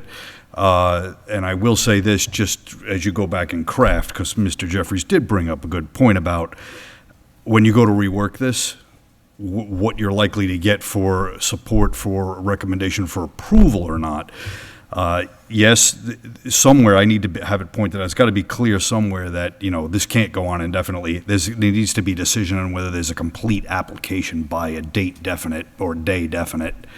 But the other thing is, I am in that may category, recommend to approve, and but I would definitely be pushed over the into the would recommend to approve if there were a hearing date a certain number of days after the application is deemed complete. So I'm not saying I would not vote to recommend to approve it as it stands in terms of the 90-day endpoint, but I'd be more likely to recommend to approve it if there were, you know, whatever it may be, whatever you decide to propose, 40 days, 60 days, but something that keeps that ball rolling.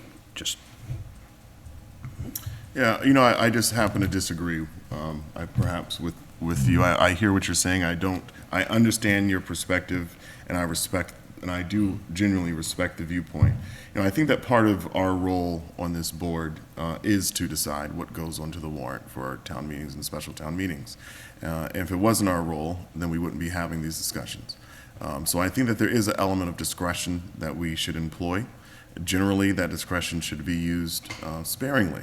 That for the most part, I think many things need to go before the town, even if you're not in agreement with them, that there can be agreement that it's an issue of concern that needs to go before the town.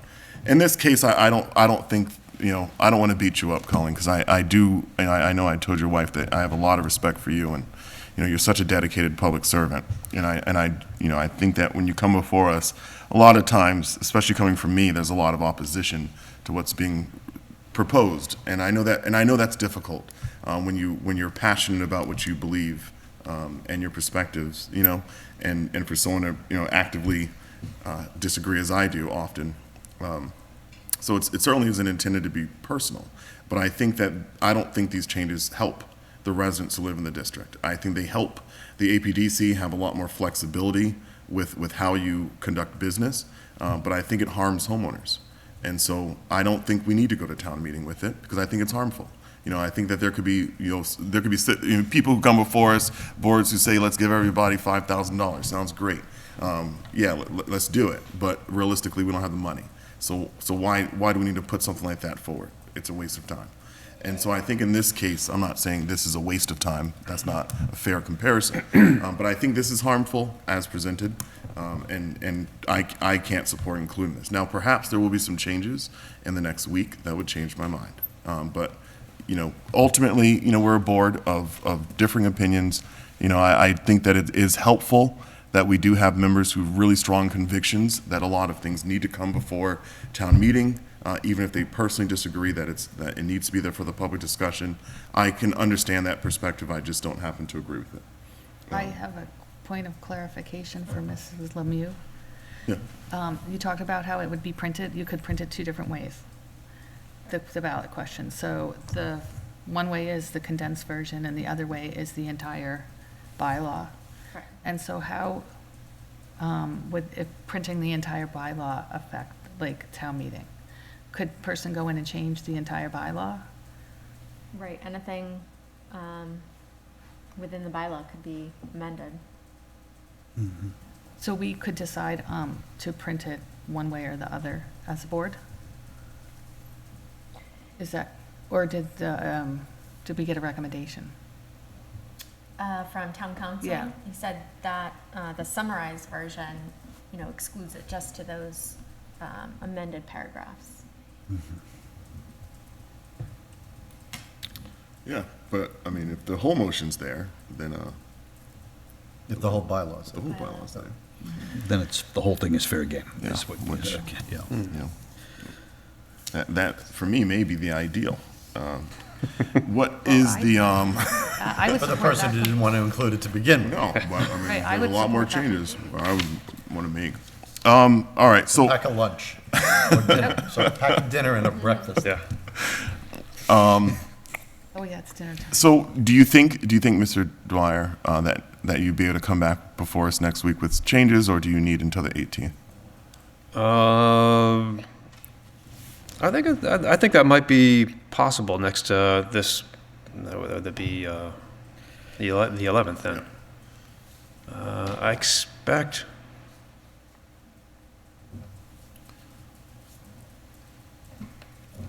Well, we've talked about quite a lot, actually, now that I think about it, and I think we're going to need to review the minutes from this meeting and go over everything that's been discussed. So, and it might take some time to draft. I think just over the weekend to have something ready on Tuesday might be a little bit hasty. From your comments, it sounds like what we've submitted was maybe not completely thought out, and that we need to go back over it more carefully. So what we can do is we can put you on for both. If you're not available next week, you're not available. But that way, we're giving you kind of that maximum opportunity over the next 2 meetings to meet with us. And if you're not able to attend, that's fine. Okay. So we'll just look to meet with you on the 11th or the 18th, whatever makes the most sense for you guys. Mr. Chair? Yes. Just for the applicant, I want to make sure that you're clear, at least on my position, that the comments I made, except for the inclusion of when an application is complete, that was my comment about content, some other minor things. But I am for including it, even in its current state, in the warrant article. Understood. In the Thank you. warrant. Thank you. I am for including it as well. The question, it comes down to whether I'll vote to recommend approval. That's a separate issue. Right. So, Well, yeah. that's, Yeah. So do we want to potentially make a motion tonight to include it on the warrant, and then maybe by the 18th, if Mr. Dwyer has some amendments to the article, then we can revote? I'd rather not, because I don't, quite honestly, I really don't think it's going to help your cause if there's an article in the Lunenburg Ledger that says the board denied, including it in the warrant. I think that it's better probably not to vote and just delay the vote, in my opinion. But if the board wants to vote, what are your thoughts? I was just going to add, I think you also need to figure out if the whole bylaw is going to be printed or not, and that changes the whole discussion as well. So, in your inclusion, the commission's inclusion of the whole bylaw as submitted here, was it, keep saying the committee, but the commission, but the committee, was it the committee's intent to have the whole bylaw in, or a summary, or was this question even posed to you? It was not posed to us, and it honestly had not occurred to us what difference that might make to submit it in summary. We thought it would be very difficult to review and understand the changes when submitted in summary. Which they are, Yeah. right. But there's the flip side of that is the openness if you put it in the whole thing. Yes. So, The way, just to clarify, the way is printed right now is what the APDC submitted right. in its entirety. But I don't think they knew the ramifications of it. Right, and when I met with town council during office hours, he brought that up. He provided what was provided to the board, and I passed on to the chairman of the APDC as well. Okay. This is Brian's version. On the question of, if I could, Mr. Chair, on the question of whether or not to have a vote tonight, which I still think is an open question, I concur with Mr. Jeffries on not having a vote for different reasoning. I just think that there are too many, I would just rather see this cleaned up and brought before us and be cleaner and not create a two-layered process. That's all. It's always a two-layered process. Including it in the warrant should not. No, not that question. I'm saying I don't want to have a vote tonight to approve what's before us, including it in the warrant, and then have another vote on what he brings back next week, whether to include that in the warrant. Well, I think the inclusion, well, I guess there's a larger question of what inclusion of the warrant is. I mean, it seems to me that it has been proposed at the meeting that we may not include this in any form in the warrant. That's the impression I got. That there is no way to fix this by some members except its elimination. That is also what I got from some members of the board. My issue is we can say it's going to be included and listen to the fashion in which the committee wants it included, and give deference as we do almost to every other body who wants to put this on, what that form is. I mean, they put it in the form that they did out of clarity of reading the changes. And I commend them for that, because summary ones, if you read summary articles, are very difficult because you don't see the whole bylaw. And so now you have to put it over here, and then you have to read it, and you have to basically, almost in your head, visualize a red line version instead of being presented a red line version. So, but they weren't aware, I believe, because many people aren't, of the different possibilities that exist by doing one or the other. But including it in any form that they choose, I am open to do that. I think they have the right to do that. Sure, certainly, and I agree with that, but what I'm saying is that perhaps if they bring it back in another form, maybe in this sense I am slightly agreeing with Mr. Jeffries' reasoning. Other minds might be changed. Those inclined to exclude it from the warrant tonight might be convinced to include it in the warrant, and what would be the point of voting tonight and having 2 nay votes, say, and when there could be 1 nay vote or 0 next week. That's all. I think it's pretty clear the direction we're going to go in. So Mr. Dwyer's already committed to coming back to us within the next 2 weeks with some changes. And as requested, if you can also make a request at that time, I assume you're going to request a more limited version to be printed in the warrant. But if you can discuss that with the members of the APDC and make that request, I think the board will vote on both the format and the inclusion. So I will support the full article to be included, and I will propose changes at town meeting if it is. The article as presented right now? Well, if there's going to be an APDC article at town meeting, I would much prefer the full thing to be before the town. Because I think that there's a lot of other sections that are of concern. So We can't vote on that right now. no. No, I think that we need the APDC to have the opportunity to discuss, to figure out the way forward. And, and again, there are strong opinions about this, but please, Cullen, don't let it detract from the fact that you guys are good public servants. And we know that your intentions are good. We just happen to disagree. All right. Is there any other comments? I have one more question for the town manager, if I may. Does the board, this has never come up before, if the APDC were to come back, or anybody, any board would come and say, we want to do this summary of this, is it within the purview of the Board of Selectmen? We can accept or reject an article, but can we change the scope of an article that is requested after it's closed? Can we say, no, we're not going to put in the summary, we're going to open up the whole article? Do we have that authority? I think you do. Can we verify that? Good question. Yeah. So I like to, sometimes I write down little benchmarks at what topics were discussed at what points in the meeting. So when you go back and review this meeting that related to this, it started at about 7:55. So when you go to review the video. Well, thank you, Mr. Dwyer, for your time this evening. All right. We'll look to meet with you in a Consideration. couple more weeks. Great. Thank you. All right. All right, we planned 8:30 in time with that, so we're doing pretty good. The next thing on our agenda tonight is the town manager's report. So to the town manager. We'll start with the announcement of existing vacancies. There are currently vacancies on the following committees and boards. The Finance Committee has 2 vacancies. The Green Communities Committee has 2 associate vacancies. Historical Commission has 1 vacancy. The Open Space Committee has 1 member-at-large vacancy. The Planning Board has 1 vacancy that is jointly appointed by the Planning Board and the Select Board until the next annual town election. And the Zoning Board of Appeals has 1 associate vacancy. Anyone interested in these boards or commissions can find the application form on the town website, complete it, and return it to the Select Board's office. And if you have questions on the roles and responsibilities, you can contact 978-582-4130, extension 144. Current employment opportunities with the town.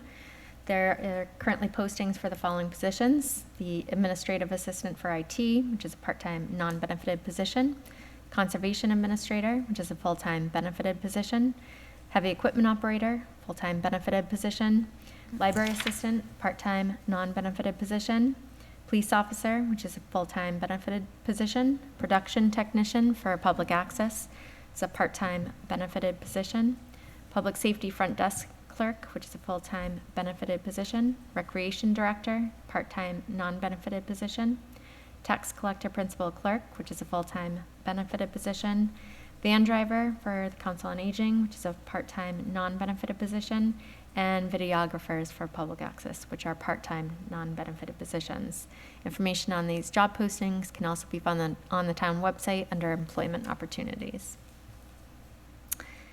Business View magazine, they're doing an article on Lunenburg, and this is going to be a feature in their Business View Civil and Municipal, which focuses on community development and growth in Massachusetts towns and cities under 100,000 in population.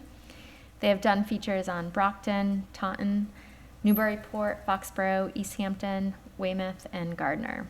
The land use director and I spoke with them to provide them demographical and historical information, as well as information on current and upcoming projects, sustainability measures, and ways the town has worked with the business community and infrastructure that the town has invested in. So this feature is expected to come out in November. So good, it will be good for the town, I think, and showing the different projects coming to town. And we're pleased that we were chosen for this article and to be the feature of that edition. That's exciting. So, yeah, it is exciting. Current invitation for bids and requests for proposals. IFB for the assessor's data collection services, that is due October 11th. A IFB for survey work at Marshall Park is due October 13th. An RFP for the lease of space for Town Hall for communications equipment is due October 18th. And an RFP for the cleanup of solid waste materials at the Woodruff property is due October 24th. So we have a lot going on, and we have a lot more, as you'll hear about, from DPW and facilities as well. So department updates, DPW director is applying for a workplace safety grant from the Department of Industrial Accidents. The primary purpose of this safety grant is to fund programs that reduce the risk of injury and illness to workers and promote the safe and healthy conditions in the workplace through training. Lost my space. The maximum grant award is $25,000. The traffic line painting company has once again pushed off their date to be in town until next week. So the DPW director has constantly been communicating with them, and we keep getting pushed off. The highway crews have been trimming trees in intersection areas and installing asphalt berms to direct water into catch basins. The director did attend the walking tour of sidewalks in the area of Northfield Road, Highland Street, and Chestnut Street. The director met with different contractors about the ponding issues at Town Hall and looking at different solutions. Our paving and reclamation contractor will be reclaiming the senior center circle parking lot and adding a catch basin to eliminate puddling in the parking lot at the entrance of that building as well. To the town manager, Heather, I have a question for you. Yes. On, where was it at? Yeah, the line striping. I mean, I know that the legal process is, so lengthy that it's not even worth doing. But what is is it possible just to go in a different direction and just go to? We have tried to go in a different direction with no results as well. Okay. Yeah, I know this is like cram time for everyone, so. Yep, so other companies were contacted, with no result. Yeah. Has there, I mean, I'm not familiar with the different funding sources that are out there, but has there been a huge infusion or something from the federal government for projects? And that's why we're in this ARPA boat? money, there's a lot of infrastructure money out there, so that may be part of it as well. Yeah, and this So is and peanuts. you can drive through any town around here, and there's road projects going on. Everywhere. Yeah. Yep. Okay. From facilities, the facilities director is currently working on consolidating all building monitoring work under one vendor. He is working with the Council on Aging director and the engineer on the ADA patio design, and will be getting soil testing the week of October 3rd. And during an inspection of HVAC systems at the public safety building, 2 roof leaks were identified, and he's working on getting an estimate for that work to be done. The director has also overseen and worked with the public safety building chiller project contractor, which should be wrapped up shortly. A remediation company removed the asbestos at McNally Park building and will work with the DPW. The facilities director will work with the DPW to see if demolition can be done in-house, or if not, we'll hire an outside contractor to do that. He is currently getting proposals for roof work at the senior center as well, quotes for generator at the senior center and condensers, as well as carpeting at the public safety building, and will work with the assistant town manager on all the projects that require to be put out to bid. So there's quite a few of them, capital projects that will be going out to bid this year. He's also working on building organizational plans and IDs for staff. Lots of good work, and everyone's commented how much is getting done. Excellent. Amazing. Yes. From the assessors, the principal assessor noted that the IFB that is out for data collection services will cover 1,500 parcels, 95% of which will be residential, and that the work will be wrapped up in April of 2023. He's currently working on finalizing the new growth to be submitted to the Division of Local Services. And that's one component of our warrant that we're waiting on, is our new growth to be certified, to see what any additional tax revenue. From the Land Use Department, comments for the October 12th ZBA hearing for Pondview Commons are due by October 10th.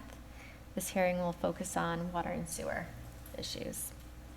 The Land Use Director is going to revisit the rocks at the corner of Reservoir Road with PJ Keating and see if they will work with the town on removing them.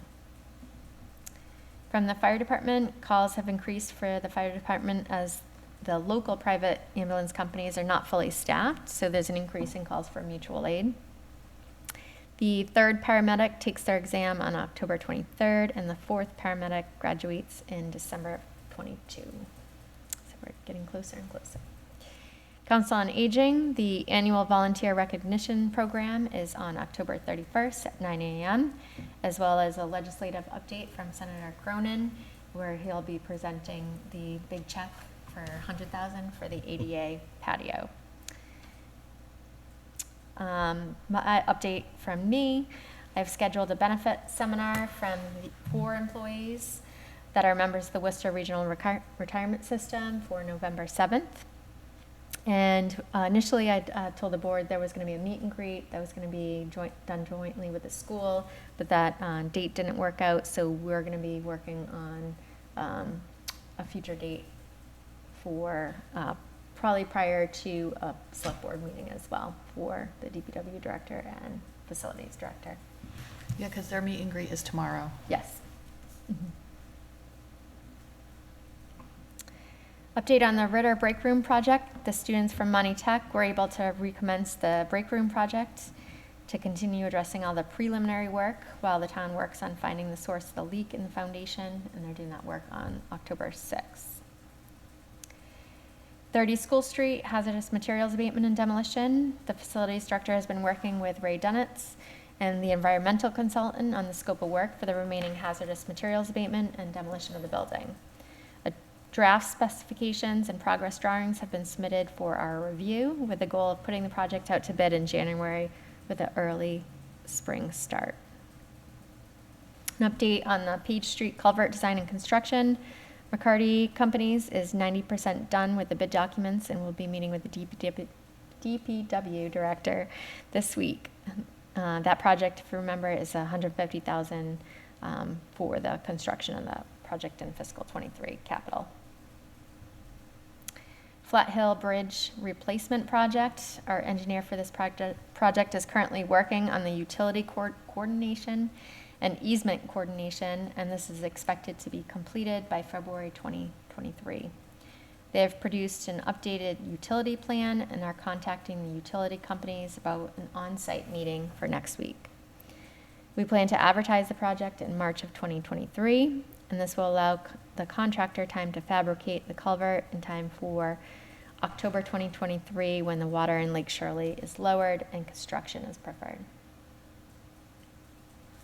Update on Flat Hill Road drainage study project. On October 1st, 2022, we contracted with McCarty Companies to provide consulting services to review the approved design for the village at Flat Hill Road subdivision and the drainage issues in that location. And it's the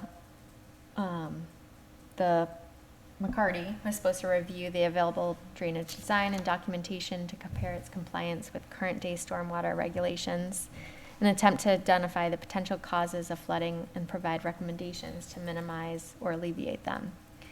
McCarty Companies started the drainage review but has not found any obvious sources in the materials provided by abutters. He will be meeting with the land use director this week to review any additional plans and drainage calculations he may have. It is his preliminary opinion that the flooding is a factor of groundwater elevations rising, groundwater I&I into the drainage pipes, and no maintenance being conducted on the detention and infiltration basins. And this If has I been may ask. provided to Susan Whalen and Matt Allison. I just, because the wording is a little awkward, I want to make sure I understand the very last part of this. That in his preliminary opinion, that the flooding is a factor of groundwater elevations rising, groundwater I&I into the drainage pipes, and no maintenance being conducted, like he's contributing that the flooding is due to no maintenance or not because of any maintenance done. Because there has not been maintenance.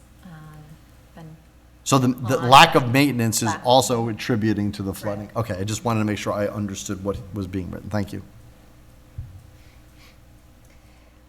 Legislative updates. I received a response regarding whether we should be asking for funding for projects in the state's supplemental budget bill, and was informed that there are not any opportunities for local funding earmarks in this bill. In meetings, events, and other announcements, the Fall Yard Waste Days will be at the old landfill off of Youngs Road from 8 a.m. until 4 p.m. on October 8th, October 15th, October 22nd, October 29th, and November 5th, November 12th, and November 19th. This is open to Lunenburg residents only. Again, the Zoning Board of Appeals will be having their next hearing on Pondview Commons 40B comprehensive permit application on October 12th at 7 p.m. in the Town Hall meeting room. This is both in person and via Zoom. The Lunenburg Business Association is conducting, bless you, is doing their trunk or treat event again this year on Sunday, October 30th, 12 to 3 p.m. at the Lunenburg High School upper parking lot. The Finance Committee will be having their public hearing on the special town meeting warrant articles on Thursday, October 13th at 7 p.m. at Town Hall and via Zoom. And the special town meeting is on November 15th at 7 p.m. at the middle school, high school auditorium. Thank you, Heather. Are there any questions for the town manager? I do have one. I know people are asking online, social media, what are the trick-or-treat hours? Have we set them for this, and what day? Is it on Halloween? Recently asked the chief that, so hold on. I think it's the same hours every year. I think it's 5 to 8. On Halloween itself? Yes. Okay. Let me just confirm. Yep.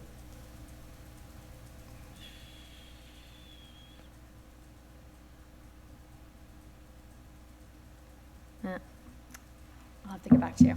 All right. Not easily. So I'll offer a comment, because you and I have talked about this outside of here, and I just got to make the other board members aware. So, outside of here, I'm working with a homeowner, longtime resident on Pratt Street, who conducted a Title V. She's trying to sell her home. She conducted a Title V inspection in June. It was a partial pass, identified that she needed to replace her tank and D-box. So because we're part of the Neshoba Board of Health, I'm helping her. I reached out to the Neshoba Board of Health for who can do the work.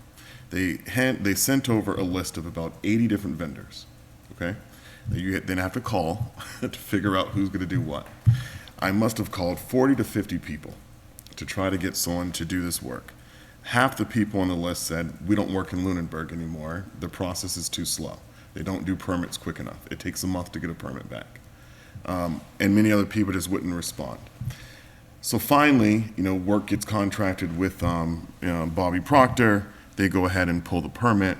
And this was last week, 3 months after the Title V. And then the Neshoba Board of Health says, oh no, your Title V is incomplete. It needs more work.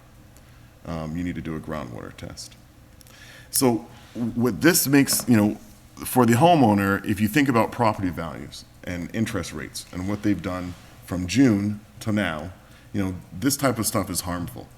And as I asked around, again, I called 40 to 50 companies on this list, and half of them, like I said, many of them didn't answer the phone or call back, and the ones who did, the overwhelming majority said, we don't work in Lunenburg because the process is too slow. We can't get permits back. Now, it makes me wonder then, and this is the question going to you, Heather, how are we tracking customer service satisfaction? Many people aren't going to complain about the Board of Health because they need the Board of Health to approve ultimately what they're doing. And that same logic falls for all of inspectional services. Who's going to complain about the person who you need to approve the project you're doing? Only a fool, right? But is there any kind of customer service tracking in which we're getting feedback from and even anonymous feedback from the clients who go through the different services that require permitting and really just following up on what their experience was? Because to me, nobody pulls a Title V unless there's another action following it. You're selling a house or you're refinancing a home. No one just pulls it for the hell of it. So, that's harmful. Like, it's actively harming our residents. When you pay the money, you get this stuff done, and the people who look at it don't look at it for 3.5 months. Now, I understand that the Neshoba Board of Health has, staffing issues, as I understand that they're down people. But again, the question is, how do we track customer satisfaction with town services? I can't say there's one method that we have. Obviously, different departments receive calls on service calls or complaints to resolve issues, and that's an everyday occurrence. Yeah. Yeah. If you, with an elected board, I would say you need to go to the elected board. Okay. But generally, when you're not dealing with, board issues, because all right.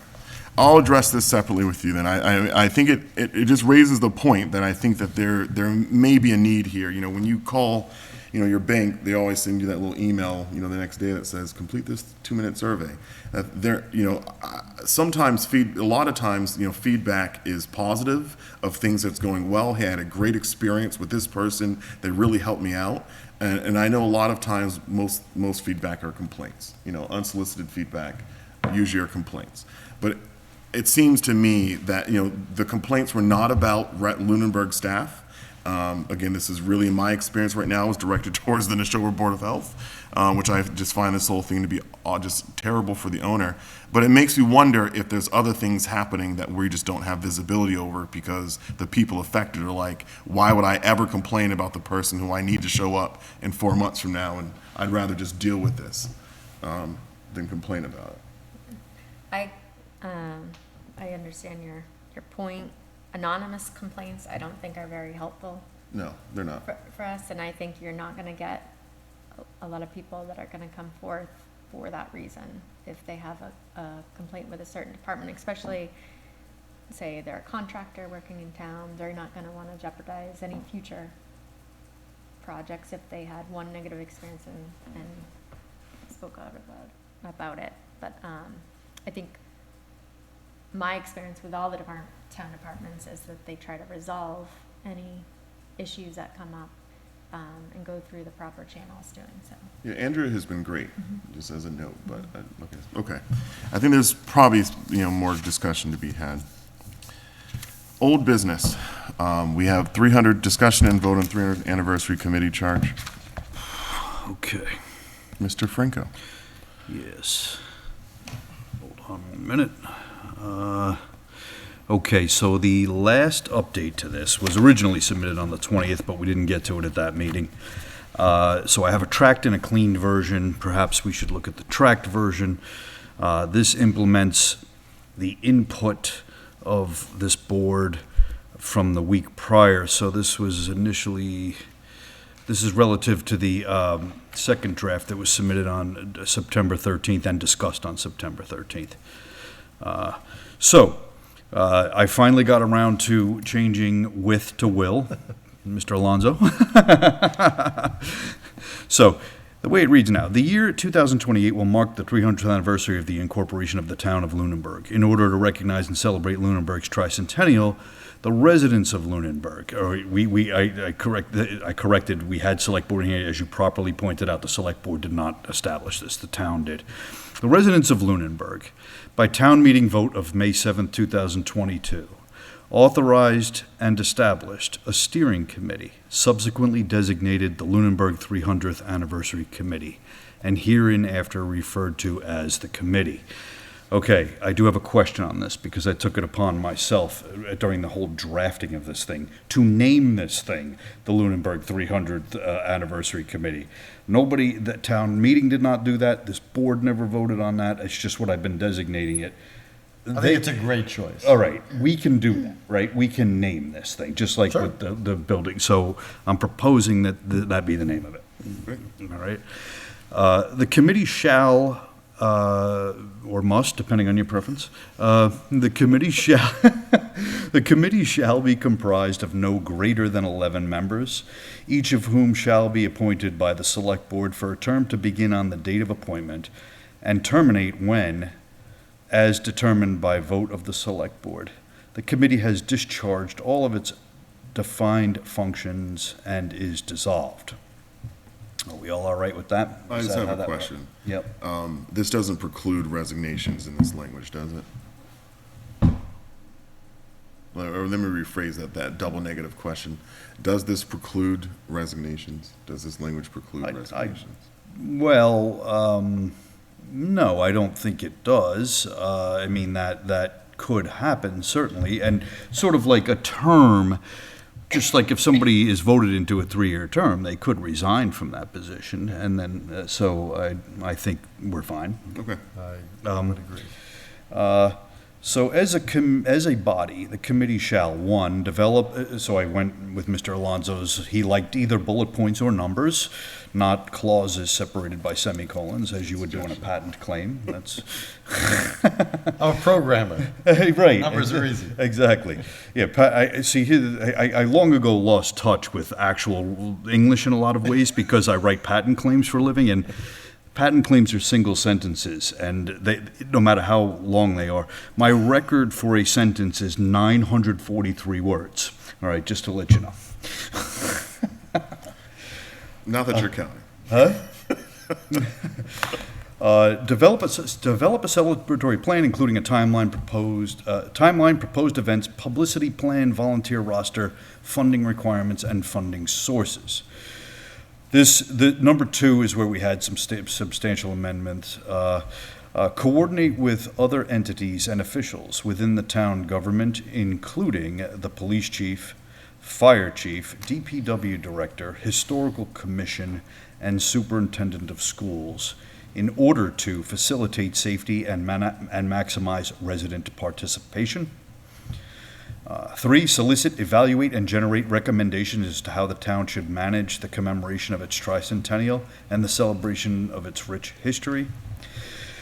4, oversee subcommittees established for specified purposes and supervise and assist these subcommittees in their functions. 5, recruit, organize, task, and oversee volunteers from among the townspeople in furtherance of the overall celebration and the execution of specific functions of the committee and/or its subcommittees. 6, plan, coordinate, manage, sponsor, and implement commemorative events, including, but not limited to, recreational and educational activities and social cultural gatherings intended to enhance among the townspeople awareness and appreciation for the history of the town and the contributions that its residents have made locally and nationally to various fields of human endeavor, including, for example, architecture, arts, civil rights, government, engineering, environmental protection, industry, invention, law, literature, medicine, the military, politics, public policy, public safety, and science.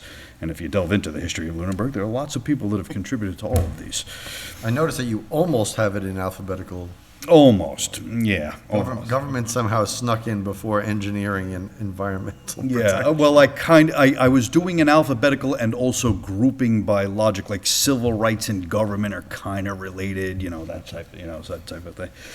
7, encourage through effective communication and outreach, maximum inclusion, attendance, and participation by the townspeople in events and celebrations.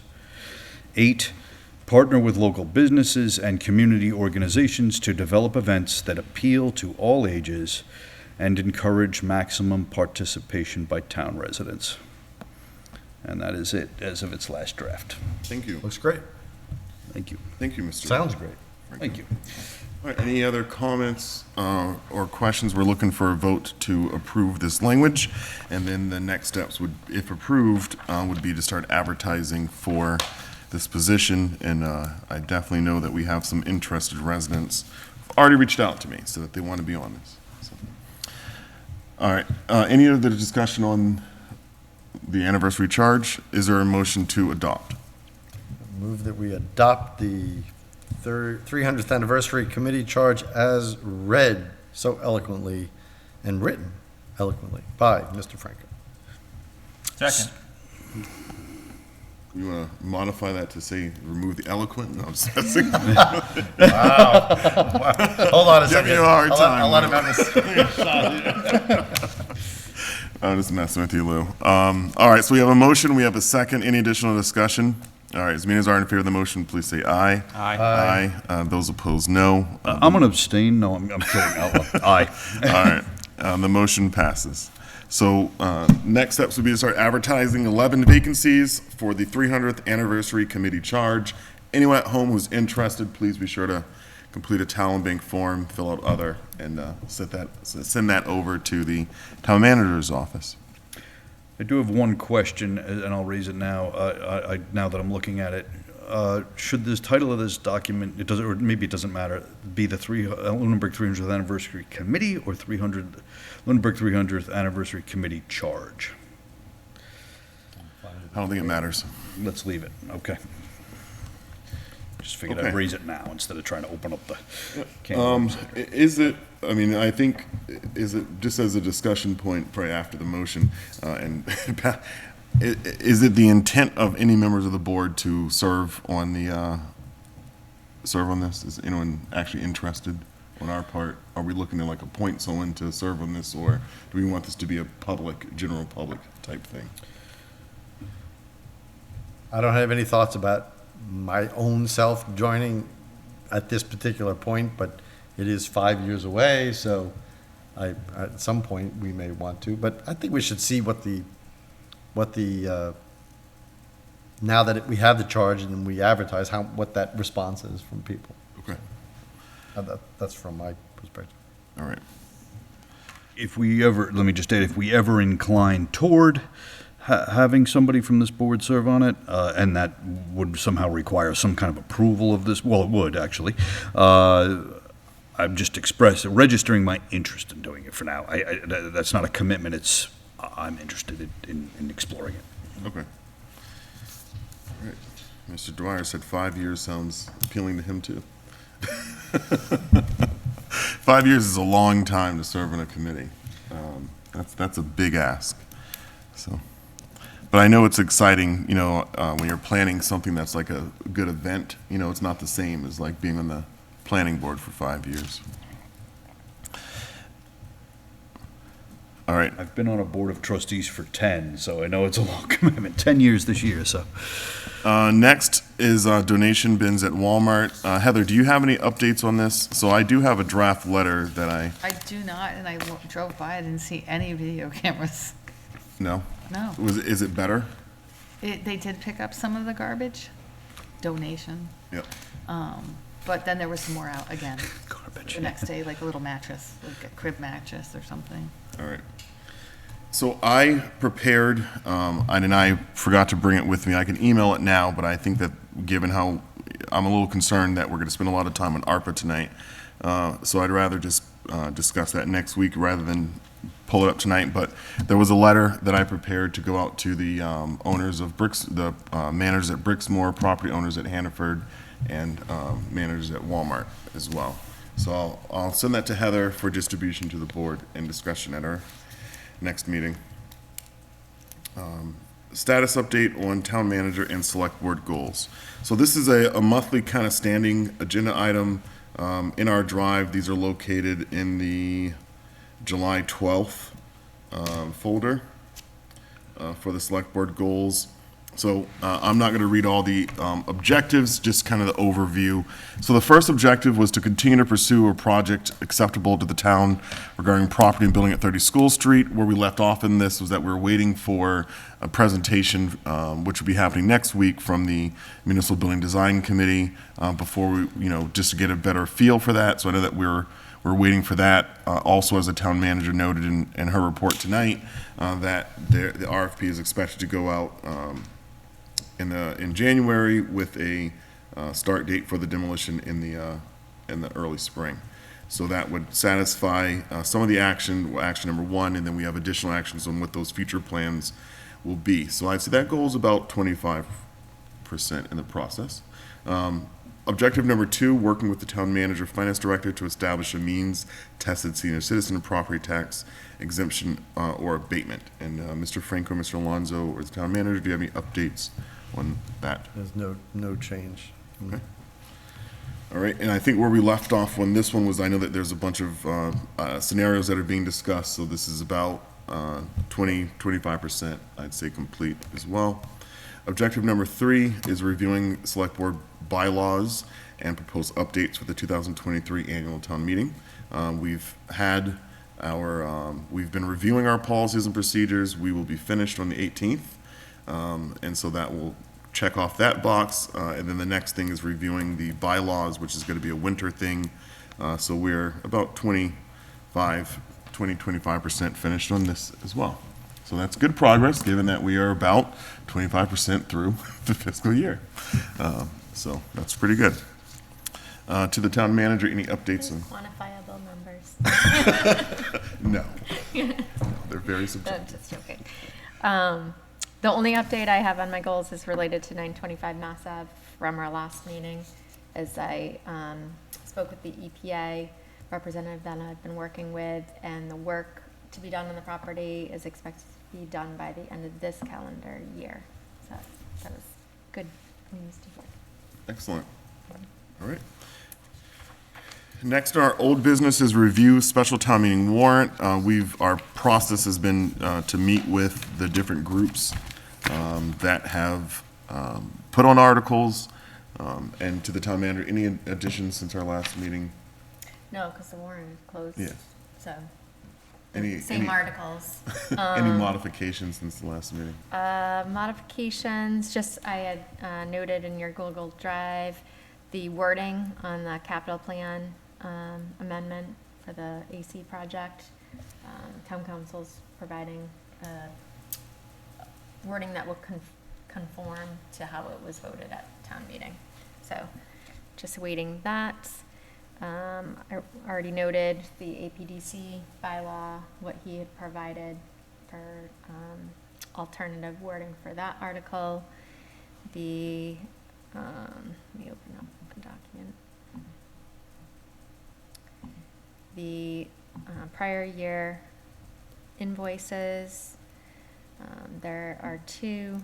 They total about $1,800 in all for that article.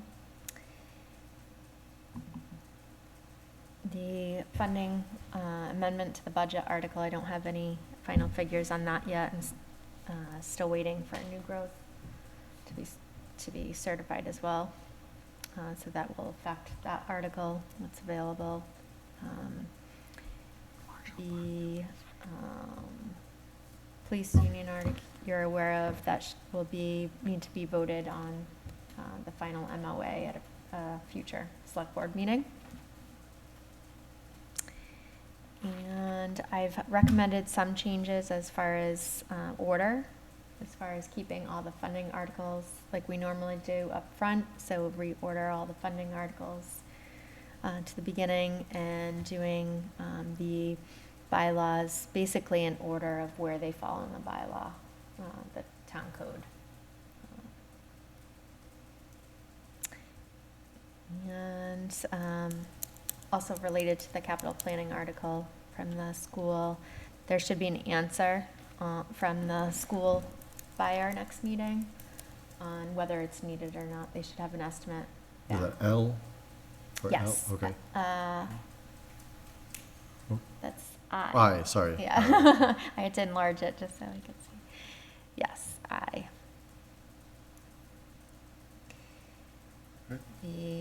And we have a few more sponsors coming next week. Two for the capital, the citizen petition articles, there are two. And one cannot attend. Elena reached out to the sponsor of the one to change the annual town election. She cannot attend, but she submitted in writing what the rationale for that is. What I've also asked Elaine to put together in your drive is how that would affect our calendar, our entire budget calendar. It would move things up 5 weeks, which is a significant change. And there's a lot of unknowns in the process as you're going along the budget process, and it would further the unknowns at the time of a prospective annual town meeting in April. Yep. So. Okay. And that's all. Thank you. And the personnel committee will be coming in at some Yes. point? Okay, good. The next week, Oh, I'll they're be coming. attending. And what was the school, if the article is needed, they'll be attending. Thank you.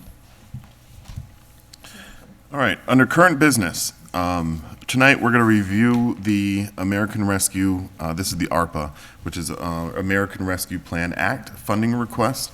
So I don't recommend that we share this one on the screen. I think the font is a bit too little because there's a lot of detail on this. So the intent tonight on our part is first for the town manager to outline the approval process for how we get these approved to be funded. And then for us to walk through what these requests are, to note any questions that we have. You know, the select board has not submitted any request, or we have not come up with any concepts yet for this yet ourselves. So the intent tonight is not to approve any of this. It's to identify where we have questions on and kind of what the next steps are. We are going to discuss this again in November. So we received $5.2 million worth of requests for $3.6 million in available funding. 3.5 million in available funding. And so if we can just start walking, and again, if the town manager can just outline for the public and our benefit how these requests get approved and funded. So the process is entirely discretionary to the board.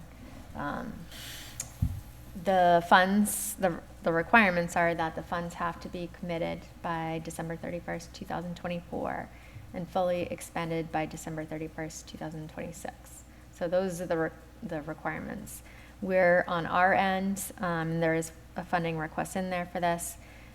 There's certain requirements that the town has to do as far as auditing the funds.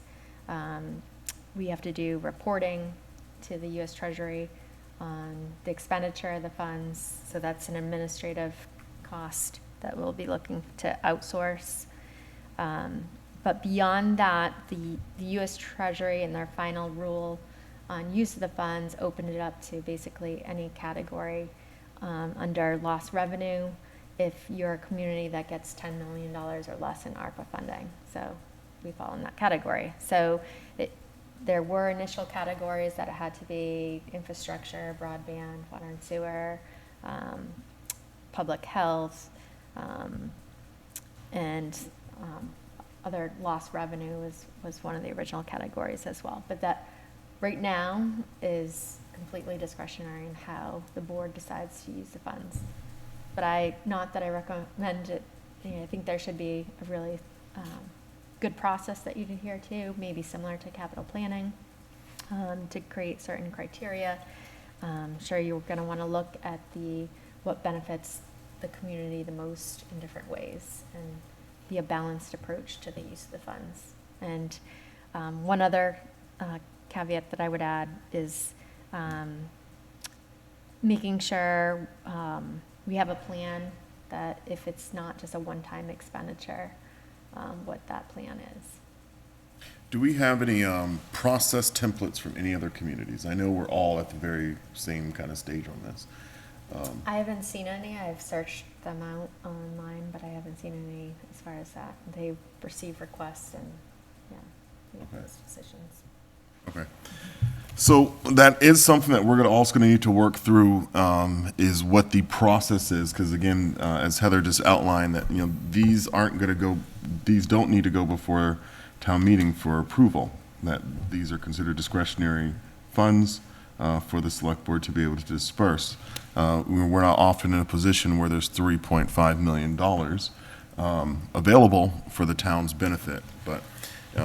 All right, so if we can just walk through what these are, I don't mind reading, and I will tap out at some point, Lou, and tag you. Let me know. So I'll start at the beginning. So in total, the select board received 17 requests, and these aren't in any particular order. It doesn't seem to be.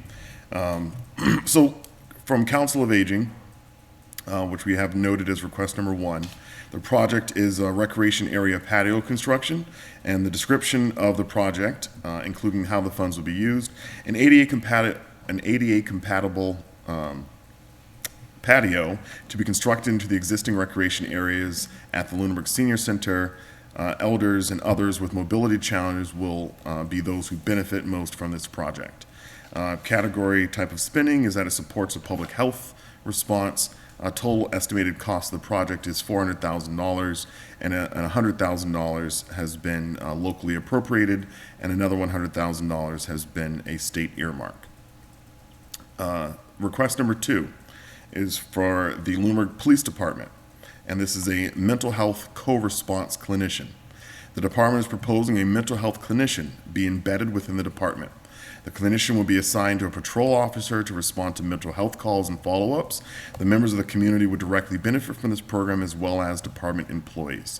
The category type of spending is supports public health response, and total cost of the project is $150,679.58, which is being shared by Lancaster.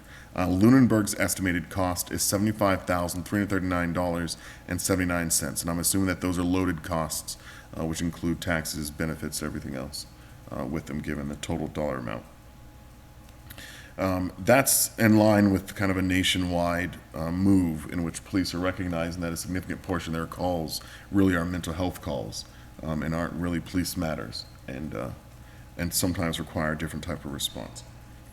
Lunenburg Public Access, so from PAC, we have a request. The product is to add new or upgrade current video and communication equipment to help increase quality and efficiency of public access performance. The town will benefit from all improvements. And the estimated cost for this is $67,590. From the fire department, there is a request to use, this is a bit lengthy, this is a replacement of ambulance, also known as Rescue Number 1. Request for $460,000 to replace Rescue Number 1, which is a 2014 ambulance. The unit would become the primary ambulance for the town, with Rescue Number 2 becoming the backup unit. Primary beneficiaries would be the town residents in general. Current unit has over 84,000 miles and 4,500 engine hours and is seeking an increased workload even as a backup ambulance. Truck has seen increased maintenance costs as it ages, as well as increased downtime for repairs. Fiscal year 2021 was $7,500 roughly, and maintenance fiscal year 2022 was $1,300 roughly, and repair cost above normal maintenance. A few years back, it required $10,000 in engine work. Our original plan was for a 12-year lifespan, but the unit is not living up to those expectations. We will be moving it up on the capital plan for replacement. Goal would be to retain the unit as a replacement for the 1998 X-Ambulance that serves as the water rescue unit. The truck would serve quite well in that role for years to come, as it would see far less wear and tear. It would require less maintenance work. Cost estimates based on the estimated cost of the unit is based on a similar order for the Devens Fire Department, same chassis, general specs, that was just ordered through the state bid. This is an increase from his previous estimate, as is based on a more accurate figure. And this, the category of spending is that it supports a public health response, and again, that estimated cost was $460,000. There's also a request coming from, looks like the fire department, for hazard pay for front-facing staff. Proposal is for one-time payment of $1,000 for all front-facing staff that were required to regularly interface with the public during the first year of the pandemic. Estimate is based on the following staff who were not able to work remotely and by nature of their work had to directly interact with other staff and residents on a daily basis. DPW, 10 staff, fire, 41 staff, police, 28 staff, IT, 3 staff, and this does not include department heads as they are not otherwise eligible. Facilities personnel are included under DPW. Total cost for those personnel would be $82,000. And then there's an additional note, while hindsight is 2020, at the time in 2020, nice pun there, the risks and hazards of COVID-19 were not fully understood, and actions were taken to safeguard staff as much as possible to limit spread. This included closing schools and town offices, with most staff working remotely from home. The staff listed above by nature of their duties did not have that option. They continue to interact with staff and the public as part of their regular duties. Public safety personnel in particular were required to be in close contact with potentially infected individuals on a regular basis, and they did so at a time when the personal risk was far from clearly understood. These employees did this without hesitation or complaint. So recommendation would be to apply the hazard pay to any current employee in the above departments who were employed during the period of April the 1st, 2020 to April the 1st, 2021. This cost could change the suggested number slightly as personnel have changed. I do not have access to determine the exact individuals who would fall into this category. Again, that premium pay estimation, one-time payment of $1,000 each, estimated at about $82,000. Another request from public safety. This would be an update or upgrade to public safety communications infrastructure.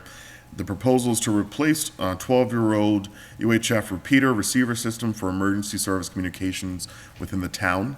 The product would also upgrade current receiver-only sites to full simulcast transceivers, boosting the effective radio coverage for a large part of town. System could also be configured to allow for future expansion or coverage in areas of town where radio coverage is already poor. The product has been in limbo for several years due to the FCC's freeze and possible forced migration of UHF T-band frequencies, which all of our frequencies are in. That restriction has now been lifted. It has also been clarified under the district agreements with Neshoba Valley Dispatch that local radio infrastructure is our responsibility. Another concern is that existing equipment is considered at end of life, as the manufacturer will discontinue replacement parts for our models. The system would support communication needs for both police and fire and be compatible with dispatch technology currently in use at the Neshoba Valley Dispatch. And I would assume that also includes animal control. Estimated cost for this, and the category of spending is replacement of lost revenue. And the estimated cost is $485,020. And then item number 7. Department of Public Works, sewer pump station upgrades. The ARPA funds will be used to upgrade the aged pump station controls, pumps and standby generators. In 2019, Wright Pierce produced a report for the town entitled Sewer Collection Maintenance Systems, entitled Sewer Collection System Maintenance Plan. The report states the following. Pump stations typically have a 20 to 25 year lifespan. All the pump stations except Metal Wood Station are at least 18 years old. The Sewer Commission should start budgeting upgrading 1 or 2 pump stations a year in the near future. If the fiberglass buildings and precast concrete wet wells are still in good condition, they will not need to be replaced, and therefore the entire pump station will not need to be replaced. For each pump station, the upgrade should include the following key components, including but not limited to pumps, instrumentation controls, emergency backup generators, and electrical components. The most critical pump station is Dana Street Pump Station, which is also one of the oldest stations as was built in 2001. A recommendation is to begin the design of the Dana Street Pump Station in fiscal year 2021 or 22, and construction will occur the following year. The other 2 suction lift stations should also be prioritized next for upgrades. Again, that was a quote from a report. Continuing with the request, these updates have not been made to date. The funding will provide an opportunity to catch up on the updates that should have already been made. Furthermore, our sewer operation and maintenance contractor, Chad Impey, supports these recommendations and has already begun replacing the obsolete instrumentation controls in a number of pump stations. Chad Impey has provided a list of needed upgrades and a rough cost estimate for each. Please see the attached. And the funding will provide an opportunity to make the recommended upgrades and keep our sewer system functioning well for the next 15 to 20 years. The main beneficiaries of this project are the 900 user connections to the Lunenburg public sewer system. The users include the town of Lunenburg buildings and schools, so ultimately all taxpayers in Lunenburg benefit from sewer pump station upgrades. And this is considered a top priority of the DPW and Sewer Commission. Estimated cost for the project is $300,000, with some notes. Mr. Franco. Really? You were just starting to hit your stride. All right, you want me to take over on the next item or read what these notes are in this item? You want to just take over what's coming next? I'll pick it back up about 14. Okay. You mean item what? 14? You mean item? He's going to come back in at 14 to 17. I think. I see. Got you. I understand. Okay. Yeah. Okay. Next item 8, Department of Public Works, sewer manhole repairs. The ARPA funds will be used to make repairs to sewer manholes to prevent infiltration and inflow of outside water sources. This includes engineering to help produce a contract. Hold on, I gotta blow this up a little bit. In 2016, Wright Pierce produced a report for the town entitled Municipal Sanitary Sewer Manhole Inspections, Evaluations, and Recommendation. The report identified over 90 manholes in need of repair with an estimated cost of $173,500 in 2016. An invitation for bid will need to be advertised for a contract to make these repairs. The report prioritized the repairs and recommended making the repairs between 2016 and 2023. However, many of the recommended repairs have not been made to date. Only the high-priority manhole cover repairs were made. This funding will provide an opportunity to catch up on the repairs that should have already been made. Extraneous water from infiltration inflow sources reduces the useful life and the capacity of sewer systems and treatment facilities to transport and treat domestic and industrial wastewaters. Infiltration enters a sewer system through defective sewer pipe joints, breaks, or manhole defects, and occurs when existing sewer lines and manholes undergo material and joint degradation, as well as when sewer lines are poorly designed and constructed. Inflow normally occurs when rainfall enters the sewer system through direct connections such as roof leaders, yard drains, catch basins, sump pumps, defective manhole covers, and frame seals, or indirect connections with storm sewers. The migration of infiltration inflow by sewer system rehabilitation and inflow source removal is essential to protect the environment and the significant capital investment in sewers and wastewater treatment facilities made by cities, towns, and the Commonwealth. Lunenburg has intermunicipal agreements, IMAs, for wastewater collection, treatment, and disposal with the cities of Fitchburg and Leominster. The IMAs set limits on the volume of wastewater Lunenburg may discharge to each city. While the limits are not in danger of being exceeded at this time, uncontrolled infiltration inflow could eventually cause the limits to be exceeded. Additionally, the IMAs set a cost rate for each cubic foot of wastewater discharged to the cities.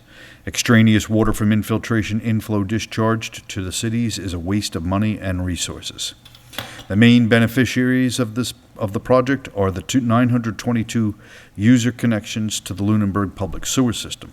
The users include Town of Lunenburg buildings and schools, so ultimately all taxpayers in Lunenburg benefit from sewer manhole repairs. Note, this is the second priority of the DPW and Sewer Commission. The category is water, sewer, or broadband infrastructure, and the project estimated completed in fiscal '24. Okay, estimated cost of the project is $200,000. The town's consultant, Wright Pierce, identified over 90 manholes in need of repair with an estimated cost of $173,500 in the year 2016. With the escalation of construction costs since 2016, the cost to repair all 90 manholes will exceed $200,000. Additionally, a consultant engineer will be used to help produce the contract needed to make the repairs. Item 9, submitted by school committee, sidewalk expansion. These funds will be used to add sidewalks near the Lunenburg Middle High School and the Turkey Hill Elementary School. The students at these schools, as well as the general public, will benefit from increased safety while walking these roads. The category is public safety. Estimated cost $101,640 for Northfield Road to Turkey Hill Road, Turkey Hill Road to Oak Ave, Turkey Hill Elementary School to Northfield Road, and Marshall Pond to Marshall Park. This is a portion of Highland Street to Chestnut. Item 10, submitted by Town Manager, Regional Business Investment Fund. Funding to support a new regional business investment fund through a program created by North Central Mass Chamber of Commerce. The fund is to provide low or no-cost funds to developers for engineering, soft costs, site work, infrastructure, and hard costs for project-specific developments in the 26 communities within the One North Central Business Development Plan service area. Category: addresses the negative economic impacts caused by the public health emergency. Estimated cost, $50,000. Item 11, submitted by Town Manager, financial consulting and audit services to ensure compliance. There are reporting requirements tied to the use of ARPA funding that will need to be submitted to the federal government and will need to conduct a special audit each year until completion as part of this requirement. Excuse me for a moment. We'll pick it up. Total cost, budget category is administration, and the estimated cost is $60,000. Thank you. Number 12, request from Department of Public Works related to sewer mobile generator.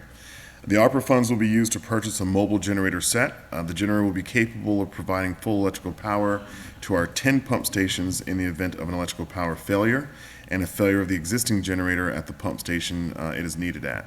The generator will be mounted on a trailer that is towable by a truck. It will be stored at the DPW. And there's additional verbiage.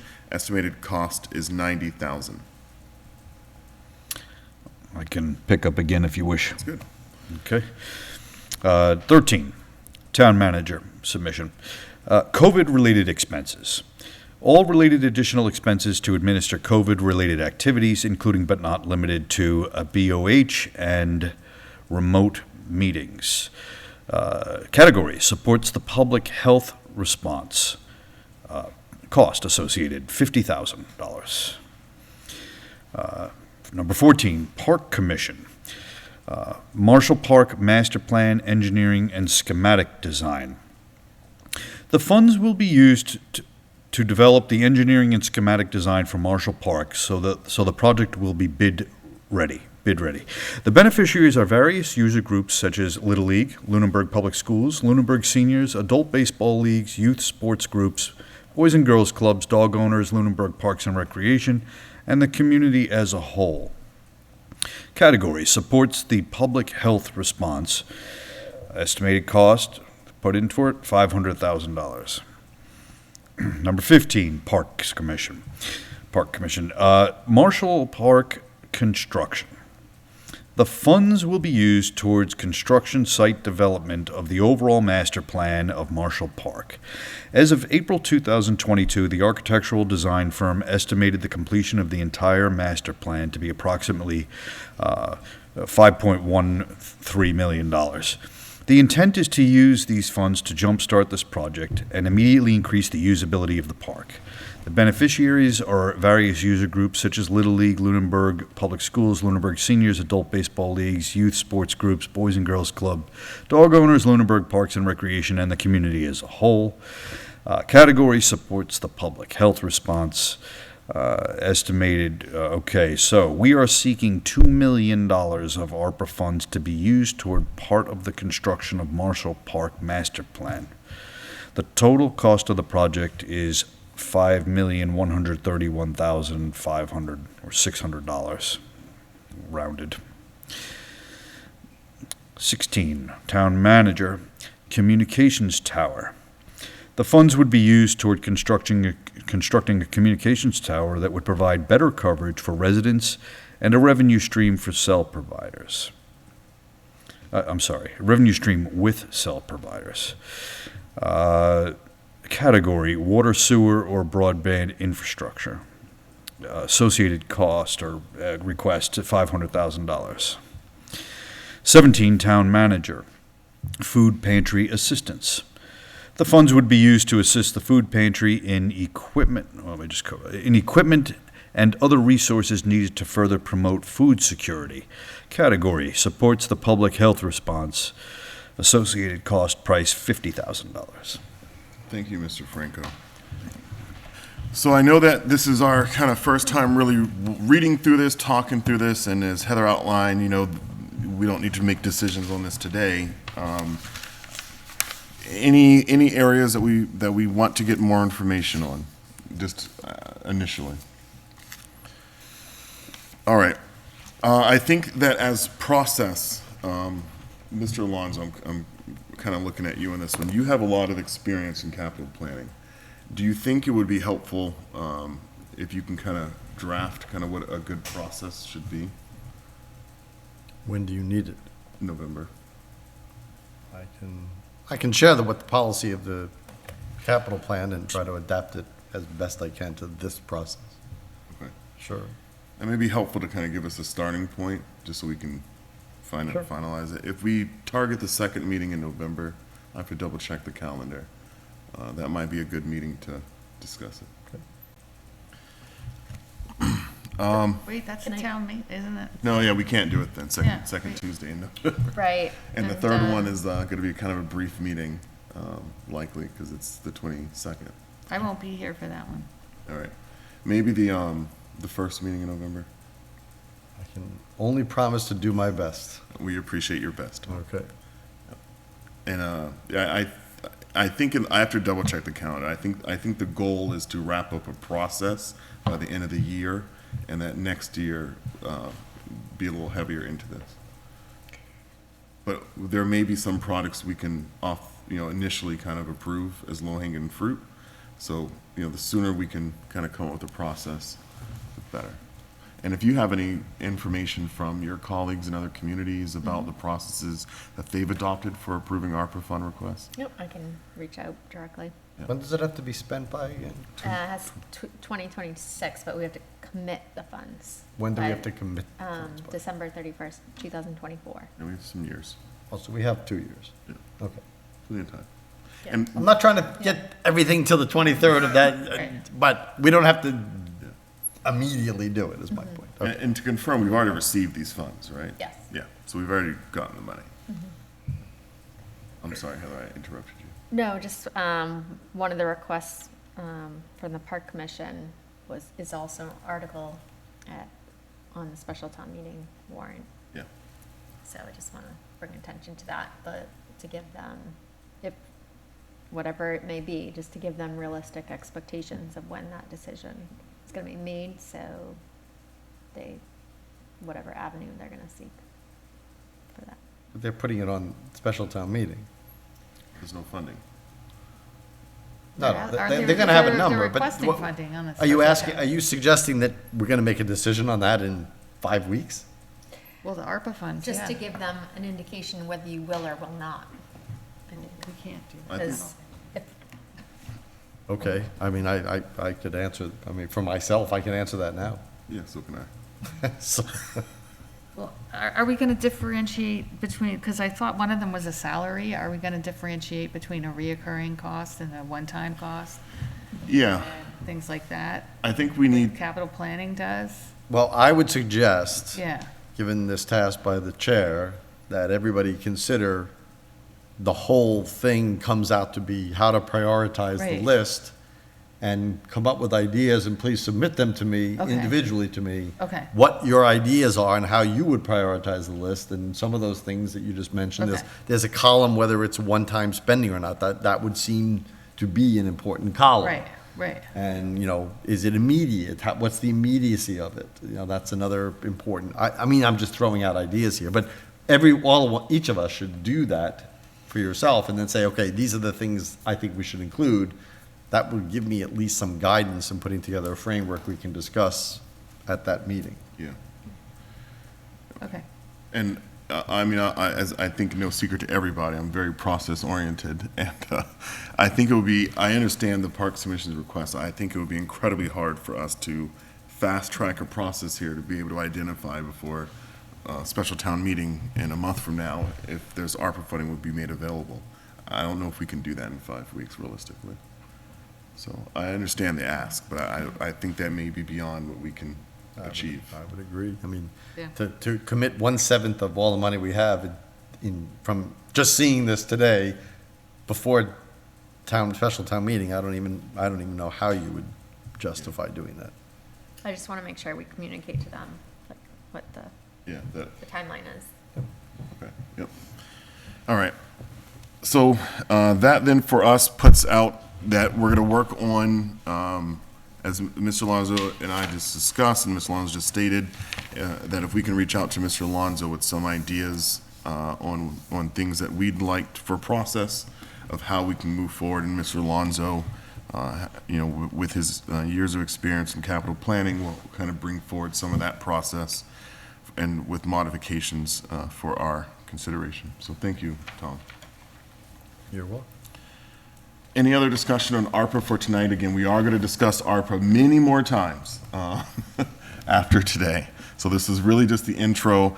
I know the board is also going to have some ideas. I know we're going to be doing some site visits. That's going to prompt probably some money needs.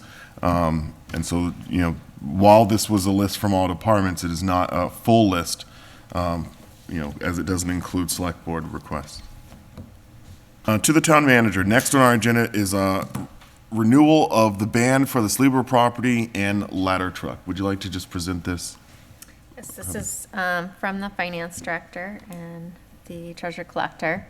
So our ban is up for renewal, which is a bond anticipation note for both the Sleba property and the ladder truck purchases that were made at two different town meetings, one in November of 2019 and one in May of 2018. And essentially, this ban is for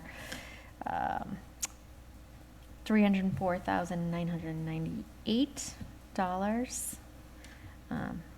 And that's the total for the two projects. The interest rate is 3.75%. So this interest separately is $11,405.65, which you'll notice a big difference over the last 3 years in Thank you, interest Federal Reserve. Yes. rates. Yep. Yes. So there's more interest on 1/4 of the money than Right. there was on the full amount. Yes. Excellent. I'd have to say we were very fortunate to get those earlier rates, though. I mean, if Yeah. you look at them, 1.3, 0.59%, and 0.4. 0.4. Yeah. So this ban is for, the term of the ban was 5 years. So this will all be paid off in 5 years. I talked to the finance director today. We could look at an option, knowing that interest rates will probably rise in the next couple of years as well. We could look at early payoff in fiscal '24 if we wanted for the 304. Okay. So that would be a budget discussion this year. So tonight, Just the board needs to vote to sign the ban. okay, do we have any questions to the town manager or comments? All right, is there a motion to approve the ban as presented? I move that we approve the renewal of the ban for the Saliba project property and ladder truck as presented by the town manager. Second. Any additional discussion? All right, as many as are in favor of the motion, please say aye. Aye. Aye. Those opposed, no. The motion passes. So I'm going to pass this around.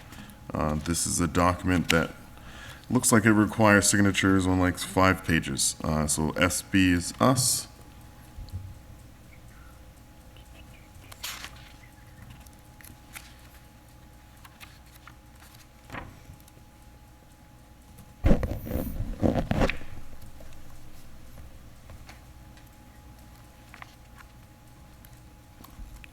Apparently my depth perception is way off. Are you driving home?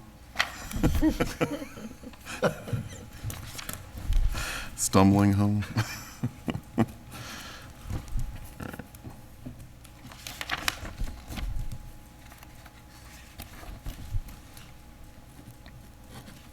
Okay, so while we are all signing this, next we have approval of minutes for September the 6th, September the 13th, and then approval to release executive session minutes for March the 24th, April of we'll take those separate. So we have minutes for regular minutes approval for September the 6th and September the 13th. Is there a motion to approve?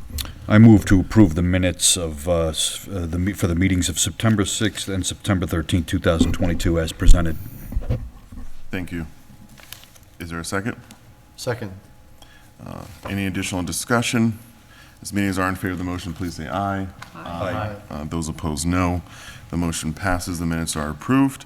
We also have minutes to release from executive session minutes. Minutes to release from executive session for March the 24th, 2015, April the 21st, 2015, May the 12th, 2015, December the 15th, 2015, and January the 5th of 2016. Is there a motion to release the executive minutes previously noted? So moved. Is there a second? Second. Any additional discussion? As many as are in favor of the motion, please say aye. Aye. Those opposed, no. The motion, I didn't hear enough ayes. Just redo that one more time. As many as are in favor of the motion, please say aye. Aye. Those opposed, no. And the motion passes. All right. Warrants, no warrants this, nope, those are your notes. No warrants this evening. Do we need to come in this week and sign? Did you come in last week? Yes. And no. All right. Action items. Any action items this evening? Okay, committee reports. I have a school committee report. Okay. They met 2 weeks ago, and they had a very lengthy meeting. I'm just going to tell you just some of the things. They talked about, during their meeting, they talked about their new hires. They had 16 new LEA members, 10 new paraprofessionals, 3 new custodial workers, and 3 lunch workers. A total of 3 new positions were created: athletic trainer, Lunenburg Primary School social worker, and a Lunenburg High School interventionist teacher. LEA includes social workers, guidance, and nurses. They also have 3 grant-funded positions that are new. They have LPNs for the ACE program, Lunenburg Primary School, and the Turkey Hill Elementary School. So they have a lot of new people there. They had, I wanted clarification for the bus issue. They had 162 late requests for regular bus transportation. That didn't include the walkers. That was just people who didn't clearly or accurately understand the email that went home in the springtime. So, yeah. They're working on the superintendent goals right now, and one of them is effectively communicating. Mr. Beardmore was on that. The meeting went, it was past 10:10, so I did check off. But they do have another meeting tomorrow with the meet and greet with the new athletic director and the facilities director before that. And it's a hybrid meeting. Okay. Thank you. You're welcome. Any other committee reports? Have none. There was an Economic Development Committee meeting on September 22nd. I was unable to attend it, and I have not had my follow-up debrief or briefing from Mr. Burney. So once I get that, I'll report what happened there. So I have no information. And of course, you can't watch those meetings on a replay because they're not recorded. So. The Capital Planning Committee held their second meeting, not yesterday, but a week ago. And I was the reorganization, so I am now the chair of the Capital Planning Committee. Mr. Passios is the vice chair. And Mr. Brenner, I believe, was the clerk. Peter. What? Peter. Peter was the clerk. Peter Beardmore. I apologize. Yes, I didn't write. I'm working without notes here. So our next meeting is going to be on the 17th of October. That will be after the submission by the department heads of all the forms putting in capital planning requests, and we will begin our work then. So we will report back, and then it'll be capital planning season where we'll be meeting every week, either on Mondays or Wednesdays, and kind of worked in between school committee meetings that Mr. Beardmore is on and planning board that Mr. Brenner's on Mondays, so we'll be straddling those. We will be in meeting at the lower meeting room of the Ritter, which is now capable of doing Zoom meetings and broadcasting now with the new implementation with the IT department of those, the new equipment. So we'll be able to record everything we do, and I don't know if the goal is to broadcast live, but it'll be recorded so we can at least broadcast it at some point and put it on YouTube. Finance Committee met last Thursday. I have not seen the recording. I was not there in person. I did not see the recording. And of course, as the town manager said, not this Thursday, but next Thursday, they'll have the public hearing of the special town meeting warrant articles in this building, in this room, at 7 p.m. All right. I have a couple of updates, a few updates for the board. So we were invited by the school committee to attend a site walkthrough. I know the request came in on like a Sunday or Saturday, and it was for that Monday. So I was able to attend, and as noted in the town manager's report, we were also met with Bill Bernard from DPW, and we had Officer Russell was with us from the police department to kind of advise on some traffic concerns. So we did the walkthrough about, I think it was 3 o'clock, right when Turkey Hill Middle School was getting released. Elementary school. Elementary school, thank you. Yep, because I went to Turkey Hill Middle, and now it's Turkey Hill Elementary. So right when the elementary school was getting released, and so what we did was we walked down Northfield Road going towards Turkey Hill Road, and then we came backwards, and then we walked to Marshall Park and came back as well. So what we observed was, I mean, there was a lot of, besides the amount of cars, I mean, the cars were backed up almost to like the high school. From the Turkey Hill Elementary School. That was short then. Yeah. That was a short line. The cars were backed up to the entrance of the high school. No, they so usually that was- go past the entrance. Yeah? Yeah. So it was a lot of vehicles out there. We did not see many students walking, period. And I think, some of the discussion, I don't recall seeing any students walking out of school that day. But I think, part of the conversation, though, was, that kids may not be walking because it's not a safe avenue for them to walk. And so that it may be kind of already a workaround in place. We did notice, like I said, a lot of parents picking up their kids. We also identified some traffic concerns, that a lot of U-turns were being banked. Did you see that? Oh, yeah. Because I almost got hit by a car one day. A lot there. of U-turns being banked at Northfield. So cars, going down to Northfield and just banging the UE right there. And so we did identify that as something that would need to be resolved. There's also there's no yield sign right there. Yeah, the lack of a yield sign. There's when they come on from both sides of Northfield to go to Oak Ave, there's no way to know who has the yield. Yeah. And coming down, all the parents coming down. So the sidewalk ends right at the entrance to the elementary school, and then, so key points that we identified was, right at the elementary school, that it seemed to be a beneficial concept to put a sidewalk that would continue from where it currently ends around the corner onto Northfield, heading toward Turkey Hill. And I think the idea was a full loop of sidewalks. Going down Northfield to Turkey Hill, banking right, coming back towards center of town. That would be a complete loop. Also, the sidewalk going towards Marshall Park ends at Marshall Pond. And so, that was another area where we noticed, there wasn't a lot of traffic going down. I think that's Chestnut Street. But of course, Highland's very busy. And then the intersection of, Oak and Highland and Main Street, where the three come together, we were watching to see how people actually use that intersection. So somebody jogging actually used the crosswalks, but everyone else just kind of took the right around the corner, which is a blind corner and you can't really, see. So there is a safe avenue to cross, but I think there were also some other concerns about, is it actually practical and yada yada. I think that the school was very interested in a sidewalk that would continue from Marshall Pond all the way to Marshall Park. And so those were kind of the limited areas of sidewalks. I know we got the request from them. There was, I had the clarification of how far out were they looking to go. And that sidewalk kind of helped reveal just a limited scope of what they're really trying to do, which is keep it around just the central areas where people are walking.